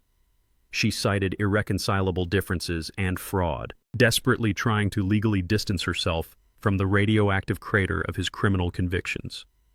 Connor was left entirely alone, stripped of his title, his wife, and his freedom, surrounded only by the harsh, unrelenting consequences of his own monumental greed. I was sitting in my spacious home office enjoying a quiet Tuesday morning when my assistant brought in the day's mail. Mixed among the standard corporate reports and philanthropic trust updates was a cheap stamped envelope bearing the unmistakable return address of a federal correctional institution. I recognized the cramped, frantic handwriting immediately. It was from Connor. I used a sleek silver letter opener to slice through the cheap paper, unfolding the lined sheet inside. The contents of the letter were exactly as pathetic and self-serving as I expected them to be. Connor wasted no time dispensing with his former arrogance. The letter was a rambling, desperate plea for financial salvation and unearned forgiveness. He wrote page after page describing the horrifying conditions of federal prison, complaining about the food, the noise, and the sheer terror of being locked away with actual criminals. He practically begged me to intercede on his behalf. He asked if I could deploy my massive legal team to file an appeal or perhaps post a massive cash bond for a transfer to a minimum security facility. He promised that if I just wrote a check to secure a high-powered appellate lawyer, he would spend the rest of his life working to repay me. But the most revealing part of the letter was not his begging. It was his absolute refusal to take any genuine accountability. Connor dedicated 3 entire paragraphs to throwing Valerie entirely under the bus. He claimed that he was just a junior pawn in a much larger scheme and that Valerie had aggressively pressured him to cook the books to maintain her image. He painted himself as a victim of her manipulative corporate ambition, swearing that he never wanted to defraud anyone. He insisted that if Valerie had not demanded such an extravagant lifestyle, he never would have touched the offshore accounts. It was a cowardly, repulsive display of shifting the blame. He was asking the man he had viciously humiliated to save him from the woman he had actively conspired with. He genuinely believed that if he groveled hard enough and threw his former mother-in-law to the wolves, my deep pockets would magically open up and rescue him from his concrete cage. He wrote that he now realized I was the only truly honorable man he had ever met, heaping fake praise upon me in a desperate bid for sympathy. He claimed that sitting in his cell had given him a profound spiritual awakening, allowing him to see the error of his ways. The sheer hypocrisy was staggering. This was the exact same man who had laughed at my frayed collar and told me I was ruining the aesthetic of a corporate milestone. Now stripped of his stolen wealth, he was reduced to begging that same man for a multi-million-dollar legal lifeline. I finished reading the pathetic letter and let it drop onto the polished mahogany surface of my desk. I did not feel a single ounce of pity. Instead, my eyes drifted toward a small, custom-made acrylic frame sitting right next to my computer monitor. Encased perfectly inside the clear block was a crisp, neatly folded $20 bill. It was the exact same bill Connor had arrogantly flicked at my chest during Valerie's corporate gala, the money he had mockingly told me to use to buy a shirt from a discount rack after pouring red wine all over me. I had kept it. I framed it not as a reminder of the humiliation, but as a daily monument to the foolishness of arrogant men. That $20 bill represented the exact moment Connor believed he was untouchable. Looking at it now, the irony was absolute poetry. I refused to write him a new letter. He did not deserve the time or the effort it would take to draft a personalized response. Instead, I took a thick red marker from my pen cup and uncapped it. I flattened his rambling multi-page letter on my desk. I scanned through his pathetic paragraphs of begging and blame-shifting until I found a specific line where he claimed he needed my help to secure his future. With the red marker, I drew a heavy, unmistakable circle around the word future. Next to it, I wrote a single defining phrase in bold red letters: "Smart people do not risk their future on failures." It was the exact sentiment Valerie had weaponized against me at the dinner table, the very logic they had all used to justify trying to strip me of my home and my dignity. It was the perfect, undeniable response to his sudden demand for charity. I did not stop there. I walked over to the high-resolution scanner sitting in the corner of my office. I took the custom acrylic block holding Connor's $20 bill and placed it face down on the glass. I printed a crisp, full-color photocopy of the exact bill he had thrown at me. I took the photocopy and laid it on top of his heavily marked rejected letter. I folded the documents together, slipped them into a thick premium corporate envelope bearing the embossed gold logo of Vanguard Holdings, and sealed it shut. I did not include a check. I did not include a lawyer's business card. I simply returned his own arrogance back to him. I handed the sealed envelope to my assistant with explicit instructions to send it to the Federal Correctional Facility via certified priority mail. I wanted to ensure Connor had to sign for his absolute rejection in front of the prison guards. I wanted him to feel the exact weight of the delivery, knowing that the man he had mocked held his fate and chose to let him rot. 3 days later, mail call echoed down the dreary concrete cell block. Connor eagerly approached the steel bars, his heart hammering with desperate hope as the guard handed him the premium envelope bearing the Vanguard Holdings logo. He tore the seal apart, expecting to find a cashier's check or legal representation that would buy his freedom. Instead, he pulled out his own desperate letter, defaced by the bold red ink mocking his ruined future. Beneath it lay the full-color photocopy of the $20 bill he had once thrown in pure arrogance. The brutal realization hit him like a physical blow. There would be no rescue. There would be no mercy. Connor sank slowly onto his thin, uncomfortable cot, clutching the papers as he broke down into loud, uncontrollable sobs of absolute, total despair. 6 months passed since the collapse of Valerie's fraudulent empire and the day I handed my son a shovel instead of a check. The crisp autumn air swept through the city, carrying a profound sense of renewal. I was standing on the expansive wraparound balcony of my downtown penthouse, sipping a cup of dark roast coffee. The view from 40 stories up offered a sweeping panorama of the bustling metropolis below. I watched the tiny vehicles navigating the morning traffic, completely removed from the chaos of the streets. The modest house I had lived in for decades was now a fully funded community center, and my daily routine had shifted to managing my vast logistics network from this towering sanctuary. The quiet morning was a stark contrast to the screaming, the threats, and the frantic corporate destruction that had consumed the earlier part of the year. I took a deep breath, letting the cool breeze fill my lungs. The intercom on the wall chimed softly, breaking the absolute silence of my private sanctuary. My head of security announced that I had a scheduled visitor waiting in the lobby. I gave the authorization to send him up, my heart beating with a quiet, steady anticipation. The private elevator doors slid open with a soft, metallic hum, stepping directly into the main foyer of my penthouse. Deshaun walked out, and the physical transformation he had undergone in just 6 months was nothing short of staggering. The arrogant, slick corporate climber who used to wear suffocating designer suits and expensive cologne was completely gone. The man standing in my foyer wore a clean, simple flannel shirt, durable denim work pants, and scuffed steel-toed boots. His shoulders were broader, heavily muscled from hauling raw cement and steel beams under the brutal southern sun. His hands, once soft and manicured for typing emails and shaking hands at lavish galas, were deeply calloused, scarred, and stained with the permanent grit of hard manual labor. He looked rougher, weathered by the elements, and physically exhausted. But more importantly, his eyes were entirely clear. The frantic, desperate panic of a man drowning in loan shark debt had evaporated. The toxic entitlement that Valerie and Connor had fed him was completely flushed from his system. He stood tall, projecting a quiet, grounded confidence that only comes from surviving the absolute bottom. Deshaun did not strut into the room or demand attention. He waited respectfully in the entryway until I turned around from the balcony glass doors. "Good morning, sir," he said, his voice deep, steady, and devoid of any lingering resentment. He walked over to the massive glass coffee table in the center of the living room and reached into his heavy canvas jacket pocket. He pulled out a thick, tightly banded stack of $100 bills alongside a crumpled, heavily stamped legal document. He placed the cash and the paper directly on the glass surface. "That is the final installment," Deshaun stated, his tone carrying a profound sense of accomplishment. "The foreman signed off on the transfer this morning. The syndicate debt is completely paid in full. Every single cent of the principal and the interest has been cleared. The money on the table is the leftover wage garnishment from my last 2 shifts. I wanted to bring it to you personally to prove the ledger is closed." I looked down at the physical proof of his grueling 6-month ordeal.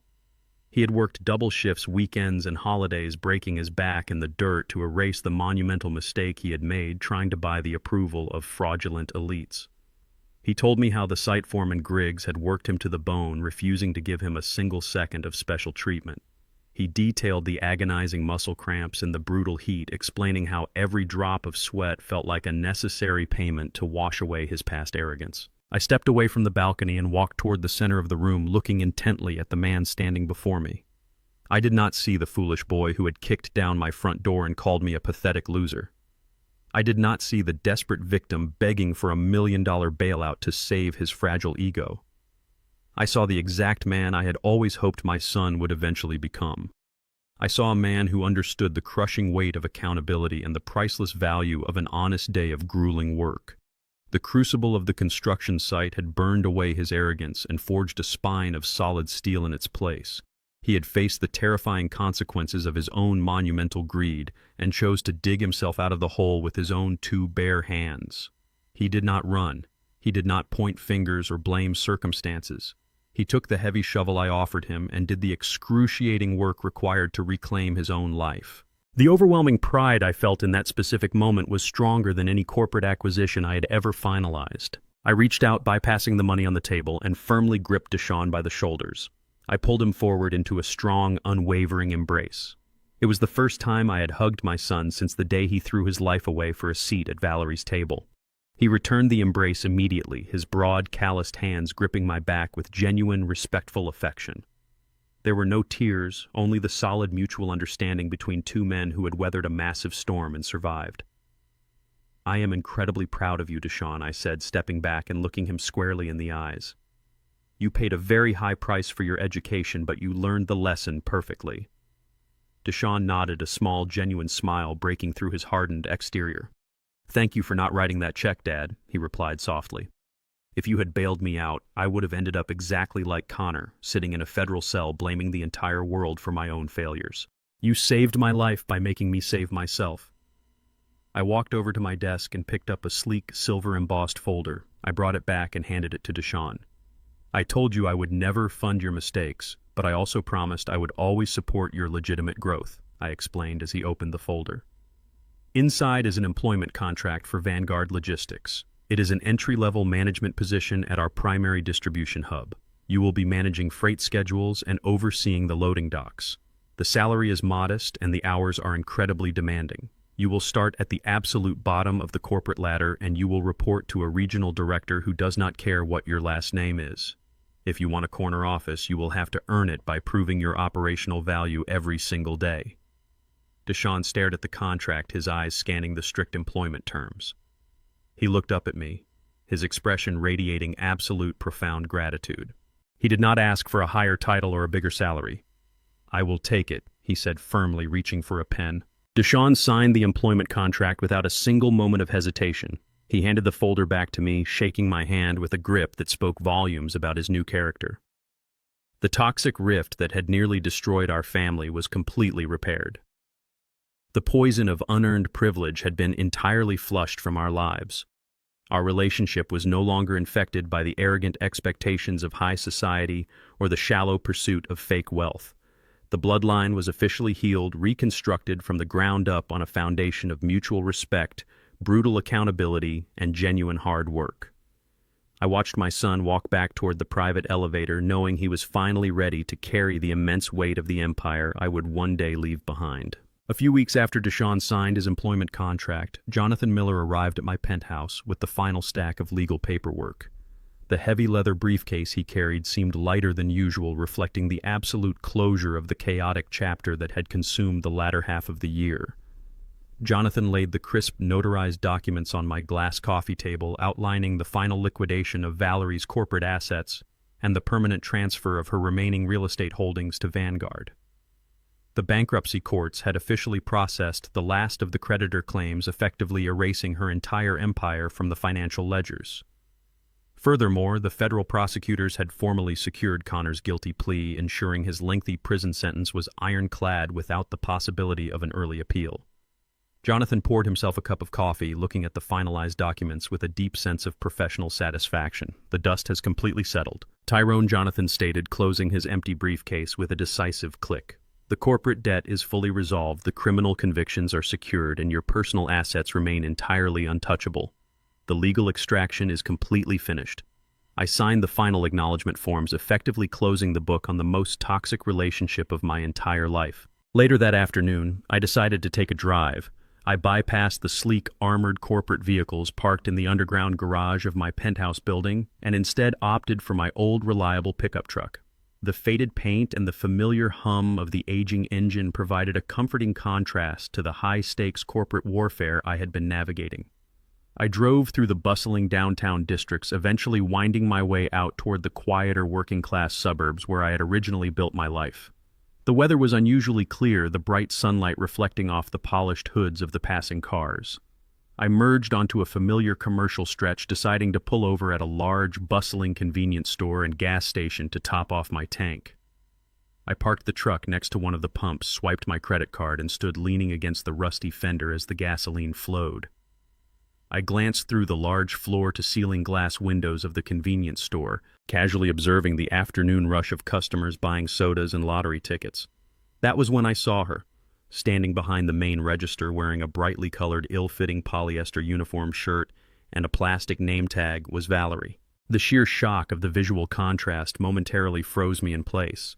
The woman who had once stood in a glittering emerald gown at a corporate gala demanding that I sell my home to fund her vanity was now mechanically scanning barcodes for minimum wage.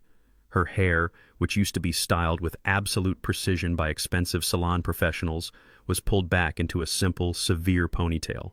The heavy designer makeup was completely gone, revealing the deep, exhausted lines etched into her face by months of relentless stress and monumental failure.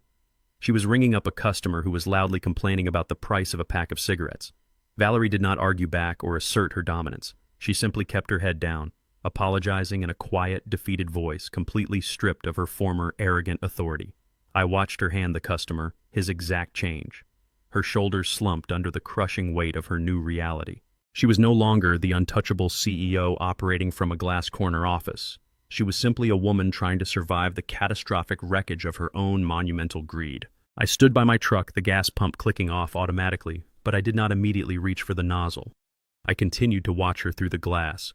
She grabbed a spray bottle of cheap industrial cleaner and a ragged cloth, walking around to the front of the counter. She began scrubbing a sticky soda spill off the linoleum surface, her movements slow, repetitive, and utterly devoid of pride. A few months ago, she had sneered at my worn flannel shirt and called my home a moldy shack. Now she was physically cleaning up the messes of strangers just to afford her next meal. The irony was absolute, a perfect symmetrical display of cosmic justice. I expected to feel a surge of triumphant joy, a deep vindictive satisfaction at seeing the architect of my near destruction brought so incredibly low. I expected to want to walk through those sliding glass doors, buy a pack of gum, and drop a $20 bill on the counter, just to watch her recognize the man she had so viciously tried to discard. I wanted to see the exact moment the humiliation registered in her eyes. But as I watched her scrub the counter looking so incredibly small and broken, I realized I felt absolutely nothing. There was no joy, no anger, and certainly no desire for revenge. I only felt a quiet, profound acceptance of karma. She had built her entire life on the fragile illusion of superiority, and the universe had simply rebalanced the scales. I did not walk into the convenience store. I did not need to gloat or parade my victory in front of her. The need to prove my dominance was a symptom of a fragile ego, a weakness that Valerie had suffered from, but one that I refused to entertain. True power does not require an audience. I had already won the war the exact moment I signed that prenuptial agreement. Everything that followed was simply the natural consequence of her own predatory actions. I reached out, pulled the gas nozzle from my truck, and returned it to the pump with a solid clunk. I screwed the gas cap back on, securing it tightly. I opened the heavy metal door of my truck, climbed into the driver's seat, and started the engine.